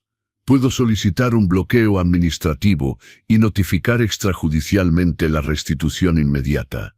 Si los detienen en un retén, El auto puede ser retenido si la documentación no está conmigo o si hay una denuncia. Pensé en Nicolás y sus multas. Pensé en Tomás yéndose a Monterrey. Pensé en Julián. Hágalo. Quiero los 3 autos inmovilizados. Entendido. Voy a preparar las notificaciones. Probablemente mañana en la mañana las recibirán. Perfecto. Don Miguel, una última pregunta. ¿Está tomando esta decisión con la mente clara? ¿No ha bebido? ¿No está bajo medicamento? Licenciado, tengo 59 años tomando decisiones. Esta es la más clara de todas. Muy bien. Le tengo confianza. Me pongo a trabajar. Le envío el documento en 1 hora. Aquí estaré. Nos vemos mañana a las 10 en su despacho. Ahí estaré. Colgué. Mis manos ya no temblaban. Mi corazón latía con calma. Una calma extraña considerando lo que acababa de hacer. Me levanté del sofá. Fui a la cocina. Me serví una copa de vino. Regresé a la sala y me senté frente al arbolito navideño. Esperando el correo del licenciado Reyes, pensé en mis hijos. Pensé en los niños que habían sido, en los adolescentes llenos de sueños, en los adultos en que se habían convertido. Y me di cuenta de algo que nunca había querido admitir antes. Yo no había fallado como padre. Lo había hecho todo correctamente. Había dado amor, educación, valores, oportunidades. Eran ellos quienes habían fallado como hijos. Y no era mi culpa, no era mi responsabilidad cargar con la culpabilidad de sus decisiones, de su ingratitud, de su crueldad. A las 12:30 de la noche llegó el correo. Lo abrí con mano firme. Leí cada palabra. Era claro, legal, definitivo. Testamento de Miguel Hernández. Revoco toda disposición anterior. Leí sobre la división del patrimonio, el mínimo legal para los hijos. El resto para la caridad. Imprimí, firmé. Eran las 2 de la mañana. 25 de diciembre, Navidad. Pero para mí era el día de mi renacimiento. Me fui a dormir con una paz que no sentía desde hacía años. Me desperté el 25 a las 6 de la mañana. No porque tuviera que despertar, sino porque mi cuerpo ya no podía dormir más. Me levanté. Hice café. Me senté en la cocina. A las 7:30 sonó mi teléfono. Era Nicolás. No contesté. Volvió a llamar, una y otra vez. Dejó un mensaje de voz. Papá, ¿qué hiciste? Recibí una notificación para restituir el auto. Llámame urgente. Borré el mensaje. A las 8 Julián empezó a escribir por WhatsApp. Papá, ¿por qué recibí un aviso de tu abogado? Esto es ridículo. Tengo citas hoy. ¿Qué es esta vengancita? ¿Por qué no fuimos a tu cena? Leí con calma. No respondí. A las 8:30 llamó Tomás. Esta vez sí contesté. Papá, ¿qué hiciste? Su voz era exigente. Recibí una notificación. El auto está bloqueado. El tono era de exigencia, no de súplica. Los autos están a mi nombre, Tomás. Decidí ejercer mi derecho de recuperarlos. ¿Tu derecho? Ese auto es mío. Yo lo uso. Yo pago la gasolina, pero está a mi nombre. Y ayer, mientras cenaba solo en Nochebuena, decidí que era hora de hacer algunos cambios. Espera, esto es porque no fuimos a cenar. Papá, es porque ninguno de ustedes tuvo la decencia de avisar. Porque escribieron en su chat privado que soy un viejo ridículo e insoportable que nadie aguanta. Silencio pesado. Papá, ¿qué leíste? ¿Quieres decir que es mentira? Era un momento de frustración. No lo decía en serio. Ah, no. Entonces, ¿por qué lo escribieron? ¿Por qué tienen un grupo sin mí que se llama Los Tres? Papá, todos necesitamos desahogarnos. Pues yo también me desahogué. Llamé a mi abogado. ¿Un abogado? ¿Para qué? Para modificar mi testamento y recuperar los autos. Escuché su respiración acelerarse. No puedes hacer eso. Ya lo hice. A las 10 tengo cita para firmar lo oficial. Los autos deben ser restituidos inmediatamente. Y sobre el testamento, pues tendrán que esperar a que me muera para saber. Papá, está siendo irracional. Es una crisis emocional. Irracional. 35 años sacrificándome y me llamas irracional, porque finalmente reacciono. Papá, por favor, no hagas esto. Vamos a hablar tranquilamente. Tengo que irme. El licenciado Reyes me espera. Colgué. 10 minutos después, mensajes en el grupo que había abandonado, pero me volvieron a agregar o me enviaron privado. Papá, ¿en serio? ¿Nos vas a castigar como niños? Julián. Increíble, toda una vida sacrificándose para después reclamar. Nicolás. Mejor hablamos cuando se te pase la crisis. Tomás. Crisis. Escribí por última vez. No es una crisis. Es una decisión consciente. Ustedes decidieron que no querían padre. Yo decidí que no quiero hijos que me traten como basura. Estamos a mano. Salí del grupo. Bloqueé los 3 números. A las 9:30 salí rumbo al despacho del licenciado Reyes. Iba bien vestido, afeitado de cerca, la cabeza en alto. Firmé todo.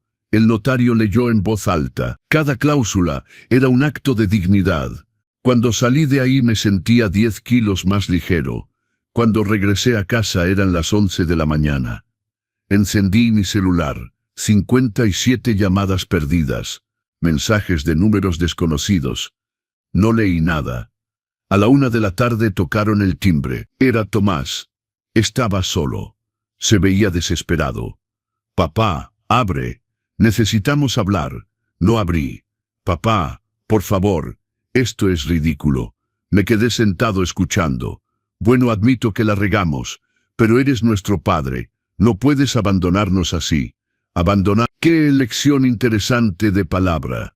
Después de 20 minutos se rindió. Escuché sus pasos alejarse. Iba a pie. Sin auto. A las 3 Julián llegó con Nicolás. Tocaron agresivamente. Papá, ya basta de teatro. Abre. Era Julián. La vecina dijo que te vio entrar. Nicolás gritó. Esto es abuso, papá. Chantaje emocional. Abrí la ventana solo un poco. Chantaje, muchachos. ¿Por qué Julián? Julián se veía aliviado. Papá, por favor, sal. Vamos a hablar como adultos. Ya hablé ayer con mi abogado. Esa fue mi conversación de adulto. Entonces, ¿qué? ¿Ya no somos tus hijos? Ustedes dejaron de ser mi familia hace mucho. Solo que yo me negaba a verlo. ¿Y el testamento? Preguntó Nicolás. Cerré la ventana. Gritaron, suplicaron, amenazaron. Después de 1 hora se fueron. Los días siguientes fueron de silencio. Un silencio de paz. El 26 me desperté tarde. El 27 empecé a empacar sus cosas que todavía estaban en mi casa. Ropa vieja, juguetes, diplomas. No por maldad, sino para liberar espacio. Recibí una llamada del licenciado Reyes. Habían ido a su despacho. Habían intentado anular el testamento. Nicolás había amenazado con demandar. Julián había llorado diciendo que quería una oportunidad. Le dije que si querían hablarme, debían demostrar cambio con acciones, no con palabras. El 28 de diciembre algo cambió. Sentí una ligereza.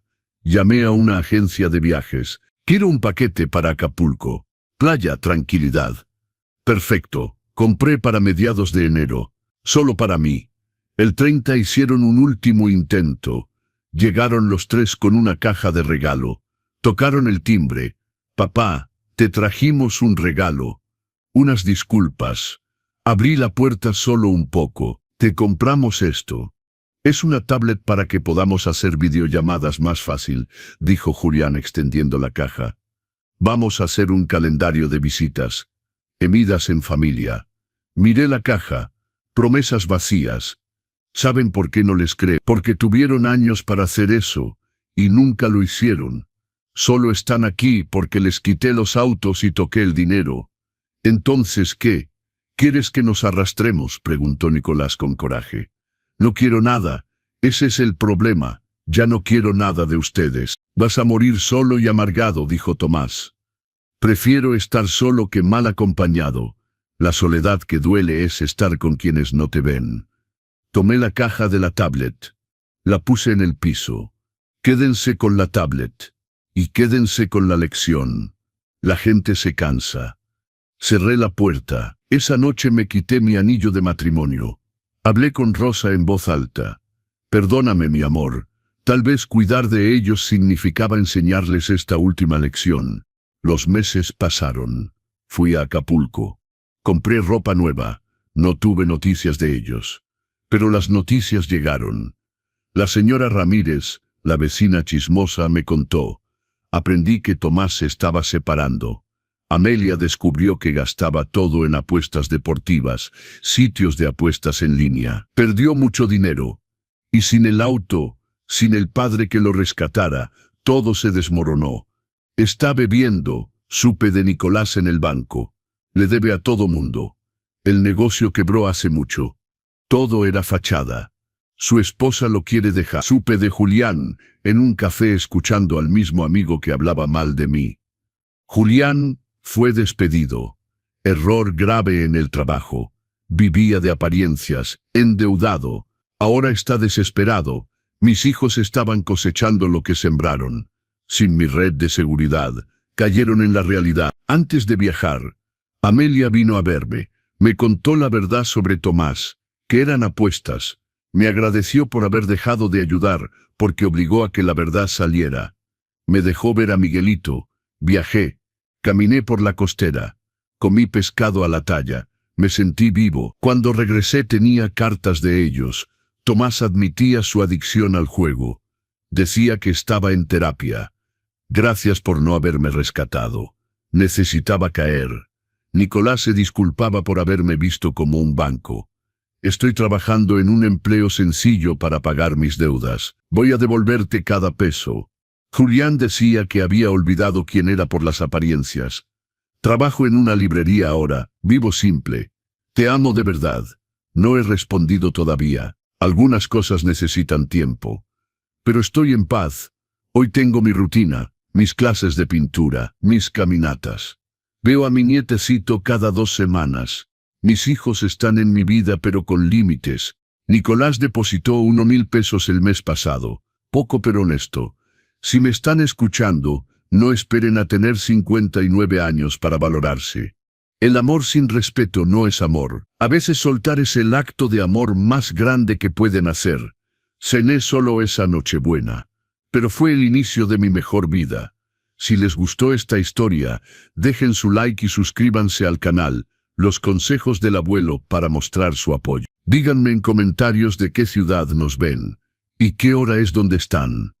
En pantalla aparecen 2 nuevas historias de vida y una de ellas los va a tocar. Si quieren, pueden apoyarme con un pequeño super thanks. Gracias y hasta muy pronto. Pero antes de cerrar esta historia, quiero compartir algo más. Algo que aprendí en estos meses de soledad transformadora. La verdadera libertad no llega cuando los demás cambian. Llega cuando tú decides que ya no necesitas que cambien. Durante años esperé que mis hijos se dieran cuenta de mi valor. Esperé que reconocieran mis sacrificios. Esperé que el amor que les di les enseñara a amarme de vuelta. Pero estaba esperando algo que no podía controlar. Estaba poniendo mi paz en manos de personas que habían decidido que yo no era una prioridad. Cuando tomé esa decisión en Nochebuena, no estaba castigándolos. Me estaba liberando. Me estaba dando permiso de dejar de sufrir por quienes habían elegido lastimarme. Las primeras semanas fueron difíciles. No voy a mentir.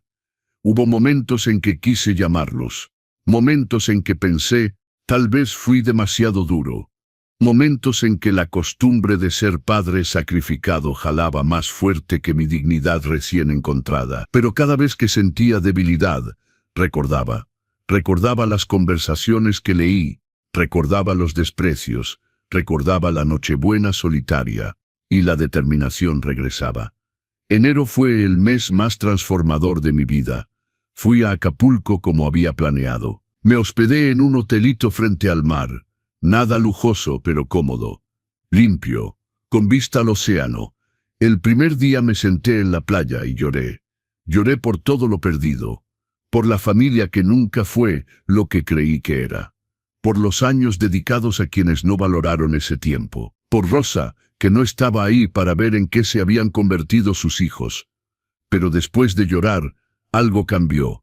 El mar se llevó esas lágrimas y con ellas se llevó el peso. Empecé a caminar por las mañanas, descalzo en la arena, sintiendo el agua fría en los pies, viendo el amanecer sin prisa, sin obligaciones, sin culpa. Conocí gente. Don Pepe, un señor de 72 años que vendía cocos en la playa, me contó su historia. También había tenido hijos ingratos. También había decidido vivir para él después de años de sacrificio ignorado. La sangre no hace la familia. Don Miguel, me dijo mientras abríamos un coco. La familia la hace quien está cuando más lo necesitas. Conocí a la señora Lupita, dueña del restaurancito donde desayunaba todas las mañanas. Me preparaba mi café como a mí me gustaba. Me preguntaba cómo había dormido. Me trataba con el cariño que mis propios hijos me negaban.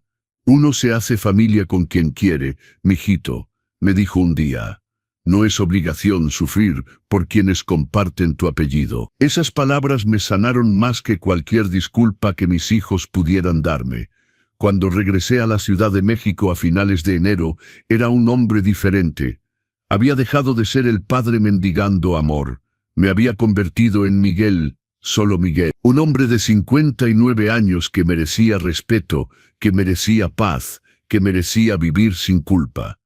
Las cartas estaban esperándome. Las leí con calma, sin emoción exagerada, sin esperanzas infladas. Eran buenas cartas, honestas al menos en apariencia. Pero yo ya no era el mismo hombre que se conformaba con palabras bonitas. Las acciones, me dije, solo las acciones importan. Y entonces empecé a ver acciones. Tomás efectivamente estaba en terapia. La señora Ramírez me contó que lo veía cada semana entrando a un centro de apoyo para adicciones. Había dejado de beber, estaba buscando trabajo honesto. Nicolás realmente estaba trabajando. Lo vi un día en el metro. Llevaba un uniforme de mensajero. Se veía cansado, pero también se veía humilde. Ya no era el Nicolás arrogante que me exigía dinero. Era alguien que finalmente entendía lo que significaba trabajar duro. Julián había abierto su propia página de internet. Vendía libros usados. Vivía en un departamento pequeño en Iztapalapa. Nada glamuroso, pero honesto. Mis hijos estaban cambiando. No para recuperar la herencia, no para manipularme, sino porque la vida finalmente les había enseñado las lecciones que yo nunca pude enseñarles con amor incondicional. A veces el amor más grande es dejar que caigan. En marzo, Tomás me llamó desde un número desconocido. Contesté, papá, soy Tomás. Sé que me bloqueaste, pero necesitaba decirte algo. Dime, llevo 2 meses sobrio, conseguí trabajo en una constructora. No es lo que ganaba antes, pero es honesto. Y quería decirte que tenías razón, en todo. Me quedé callado. Fuimos unos hijos de la chingada. Te usamos, te despreciamos. Y lo peor es que lo justificábamos pensando que era tu obligación aguantarnos, porque eres nuestro padre. Sí, dije simplemente. No te estoy pidiendo perdón todavía, porque sé que las palabras no significan nada. Solo quería que supieras que estoy cambiando. De verdad. Me da gusto, Tomás. ¿Puedo verte algún día? No ahora. Cuando tú quieras. Cuando sientas que me lo he ganado. Pensé un momento. Cuando demuestres con 6 meses de acciones consistentes que realmente cambiaste, hablamos. 6 meses. Lo entiendo. Gracias, papá. Colgó. No sentí alegría. Tampoco sentí tristeza. Sentí neutralidad. Y eso estaba bien. En abril, Nicolás apareció en mi casa. Tocó el timbre con respeto, no con exigencia. Abrí la puerta. Don Miguel, me dijo. Ni siquiera me dijo papá. Vengo a traerle esto. Me extendió un sobre. Adentro había 2,000 pesos. Es todo lo que pude ahorrar este mes. Sé que le debo de tus 60,000 pesos.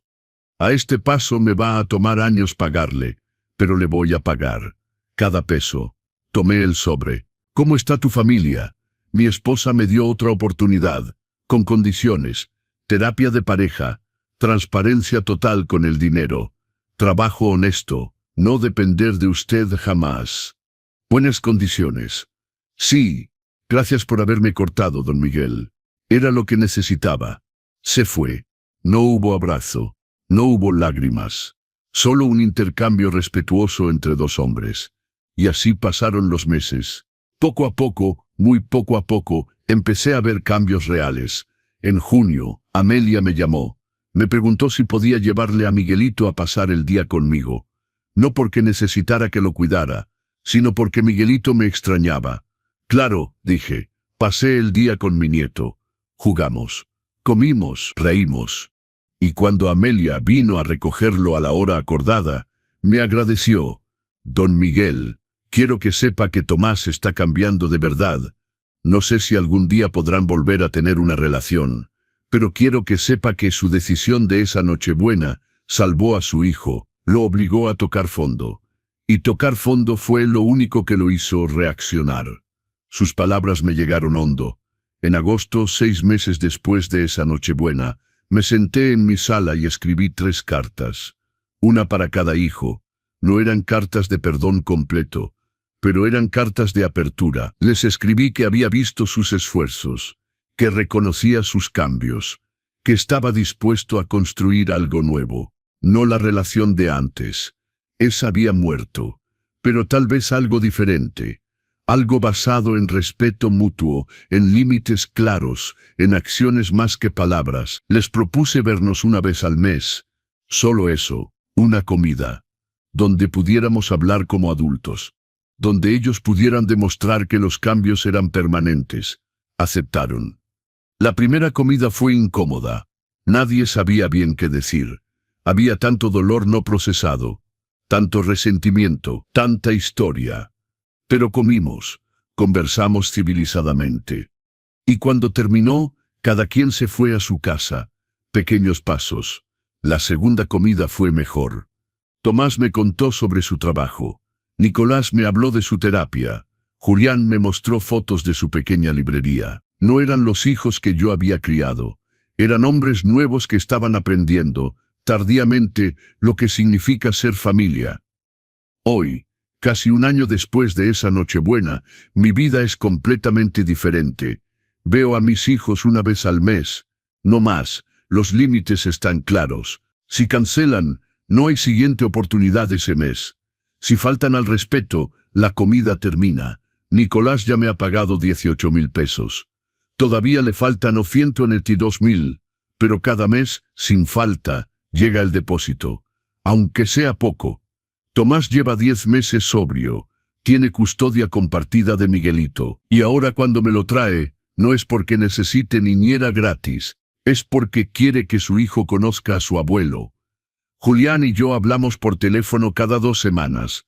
Conversaciones cortas, pero genuinas. ¿Los he perdonado completamente? No. El perdón es un proceso. Y ellos lo entienden. ¿Cambié mi testamento de vuelta? No.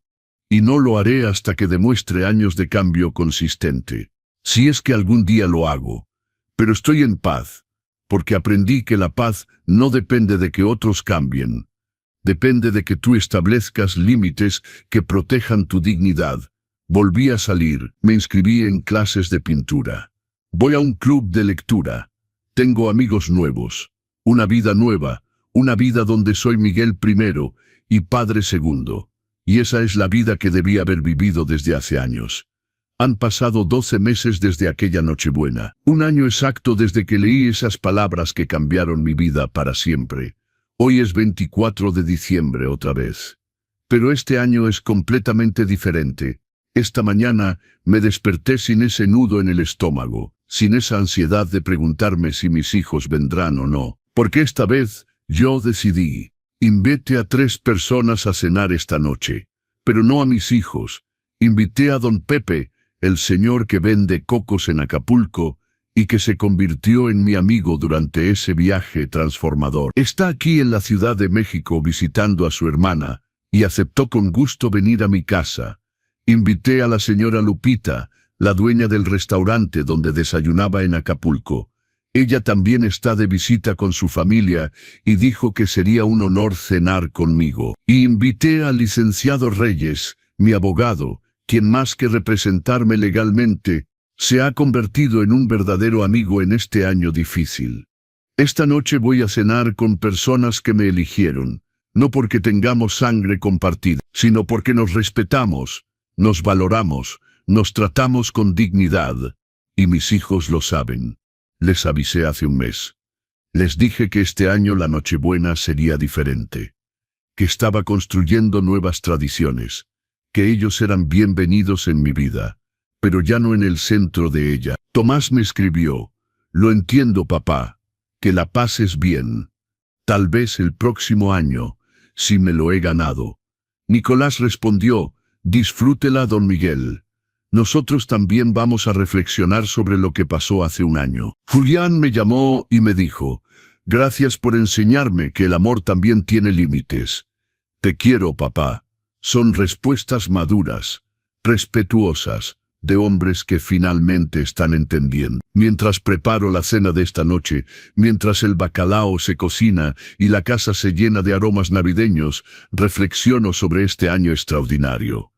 Aprendí que el amor de padre no significa sacrificarse hasta desaparecer. Significa también enseñar límites, dignidad, respeto propio. Aprendí que soltar no es abandonar, es liberarse de relaciones tóxicas, incluso cuando esas relaciones son con tu propia sangre. Aprendí que nunca es tarde para empezar de nuevo. A los 59 años, encontré una vida nueva, amistades nuevas, una versión de mí mismo que había olvidado que existía. Aprendí que la familia no la define la sangre. La definen quienes están cuando más los necesitas, quienes te respetan, quienes valoran tu presencia. Y aprendí que a veces el amor más grande que puedes darle a alguien es dejarlo caer. Porque solo tocando fondo aprenden a levantarse solos. ¿Me arrepiento de lo que hice esa Nochebuena? No, ni un segundo. Fue la decisión más difícil de mi vida, pero también la más liberadora. ¿Duele todavía? A veces. Cuando veo familias felices reunidas, cuando recuerdo a mis hijos pequeños, cuando pienso en todo lo que pudo haber sido diferente. Pero el dolor ya no me paraliza, ya no me define, es solo una parte de mi historia. No toda mi historia.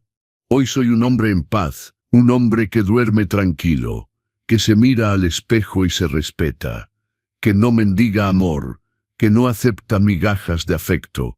Mis hijos están reconstruyendo sus vidas, y yo estoy feliz por ellos, genuinamente feliz.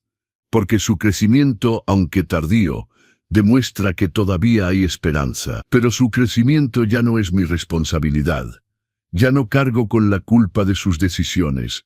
Ya no me sacrifico para salvarlos de sí mismos. Son adultos, y los adultos aprenden de las consecuencias.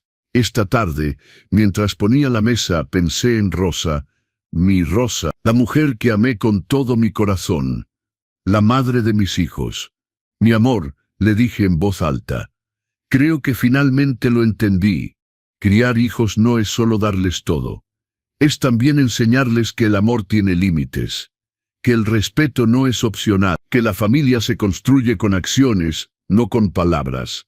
Y sentí paz, porque sé que Rosa estaría orgullosa del hombre en que me convertí después de tocar fondo. El timbre suena. Es don Pepe, el primero en llegar. Trae una botella de mezcal y una sonrisa enorme. Don Miguel, mi hermano, feliz Nochebuena. Lo abrazo. Un abrazo verdadero, de esos que nacen del cariño genuino, no de la obligación familiar. Minutos después, llega la señora Lupita con su nieta. Trae tamales oaxaqueños que preparó ella misma. Para complementar su cena, don Miguel, nadie debería cenar sin tamales en Nochebuena. El licenciado Reyes es el último en llegar. Trae vino y un regalo envuelto. No debió traer nada, licenciado. No es nada, don Miguel. Solo un pequeño detalle para el hombre que me enseñó que nunca es tarde para defender tu dignidad. Nos sentamos a la mesa, los cuatro, y la conversación fluye. Risas genuinas, historias compartidas, conexión real. No hay celulares en la mesa. No hay excusas para irse temprano, no hay indiferencia disfrazada de cortesía. Solo hay personas que eligieron estar aquí, que valoran este momento. que me ven como alguien valioso, no como una carga. Durante la cena, don Pepe levanta su copa. Un brindis por don Miguel, por el hombre que tuvo el valor de elegirse a sí mismo, por el hombre que nos enseña que la dignidad no tiene edad. Todos levantamos nuestras copas. Por la dignidad, dice la señora Lupita. Por los nuevos comienzos, añade el licenciado Reyes. Por la familia que elegimos, digo yo. Y brindamos. Y en ese momento, rodeado de estas personas maravillosas, me doy cuenta de algo hermoso. No estoy solo, nunca estuve solo. Solo estaba rodeado de las personas equivocadas. Después de cenar, mientras tomamos café y comemos las galletas navideñas que preparé, mi celular vibra. Es un mensaje. Del grupo familiar. Sí, volví a unirme hace 3 meses, pero con nuevas reglas, con límites claros. Es un mensaje conjunto de mis 3 hijos. Papá, sabemos que estás cenando con tus amigos. Solo queríamos desearte feliz Nochebuena y decirte gracias. Gracias por amarnos lo suficiente como para dejarnos caer. Gracias por enseñarnos, aunque de la manera más dura, lo que significa el respeto. Estamos trabajando en ser los hijos que merecías tener. Tal vez todavía no lo somos, pero estamos intentando. Te queremos, los 3. Leo el mensaje 2 veces. Siento algo en mi pecho. No es el dolor de antes, es algo diferente. Algo parecido a la esperanza cautelosa. Les respondo, gracias muchachos, que pasen una buena noche. Los veo el próximo mes en nuestra comida. Corto y claro, sin drama, sin exigencia. Solo un reconocimiento de que existimos el uno para el otro. Pero dentro de límites saludables. Guardo el celular y regreso a mi cena. A mis invitados. A mi nueva vida. La noche continúa con más conversación, más risas. A la medianoche, cuando todos se van, me abrazan con cariño genuino. Gracias por incluirme en su Nochebuena, don Miguel, dice don Pepe. Gracias por abrir su corazón y su casa, dice la señora Lupita. Gracias por recordarme que la ley no es solo contratos y testamentos, sino también justicia humana, dice el licenciado Reyes. Cuando todos se van, me quedo solo en mi casa. Pero no me siento solo. Me siento pleno. Me sirvo una copa de vino. Me siento frente al arbolito navideño. Y reflexiono sobre estos 12 meses extraordinarios. Hace un año estaba sentado en esta misma sala, destruido, humillado, leyendo mensajes que me despedazaban.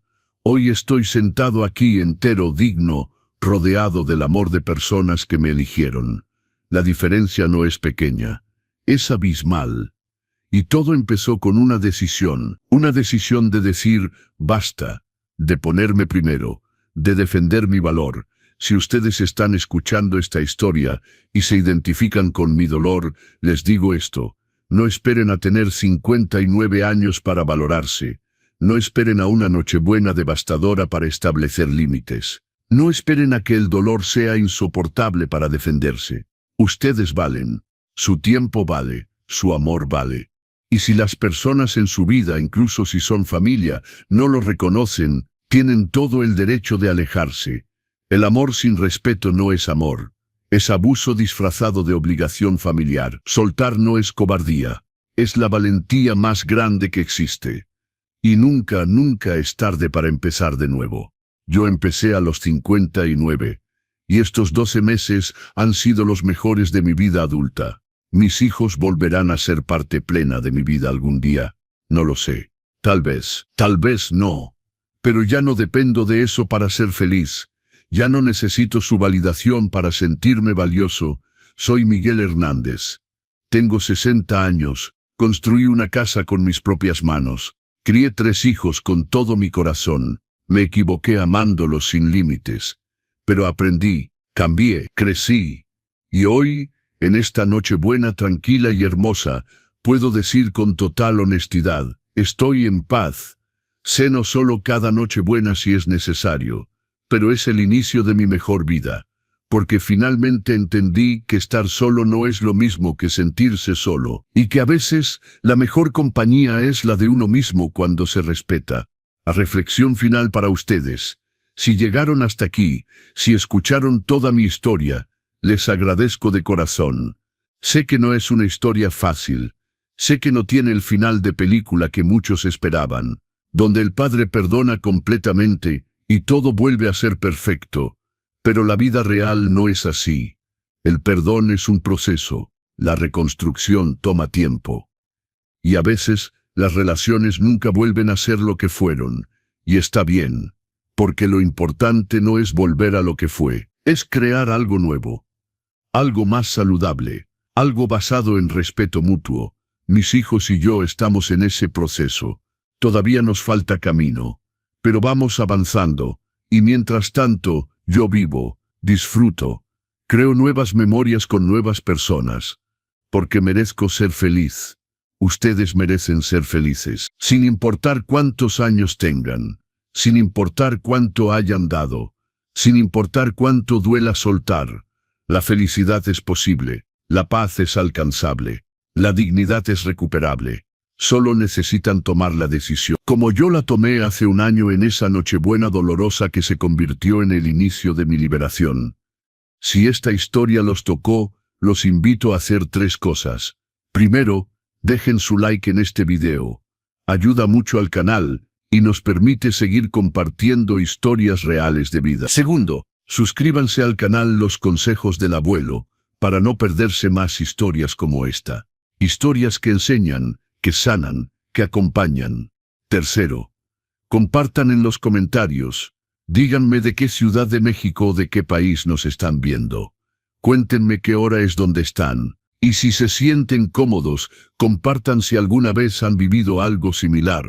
Sus historias importan, sus experiencias ayudan a otros a sentirse menos solos. En la pantalla aparecen 2 historias más que podrían interesarles. Una sobre una madre que descubrió el secreto de su hija. Otra sobre un abuelo que encontró amor a los 70 años. Dense la oportunidad de escucharlas. Y si quieren apoyar este canal de una manera especial, pueden enviar un super thanks. No es obligatorio, pero es muy apreciado y ayuda a seguir creando este contenido. Gracias por acompañarme en esta historia. Gracias por escuchar sin juzgar. Gracias por estar aquí. Les deseo una feliz Nochebuena, una feliz Navidad y un año nuevo lleno de dignidad, respeto y amor propio, porque ustedes valen. No lo olviden. Nos vemos en la próxima historia. Soy Miguel Hernández, y esta fue mi historia de cómo una Nochebuena dolorosa se convirtió en el mejor regalo de mi vida, mi libertad. Hasta pronto, amigos.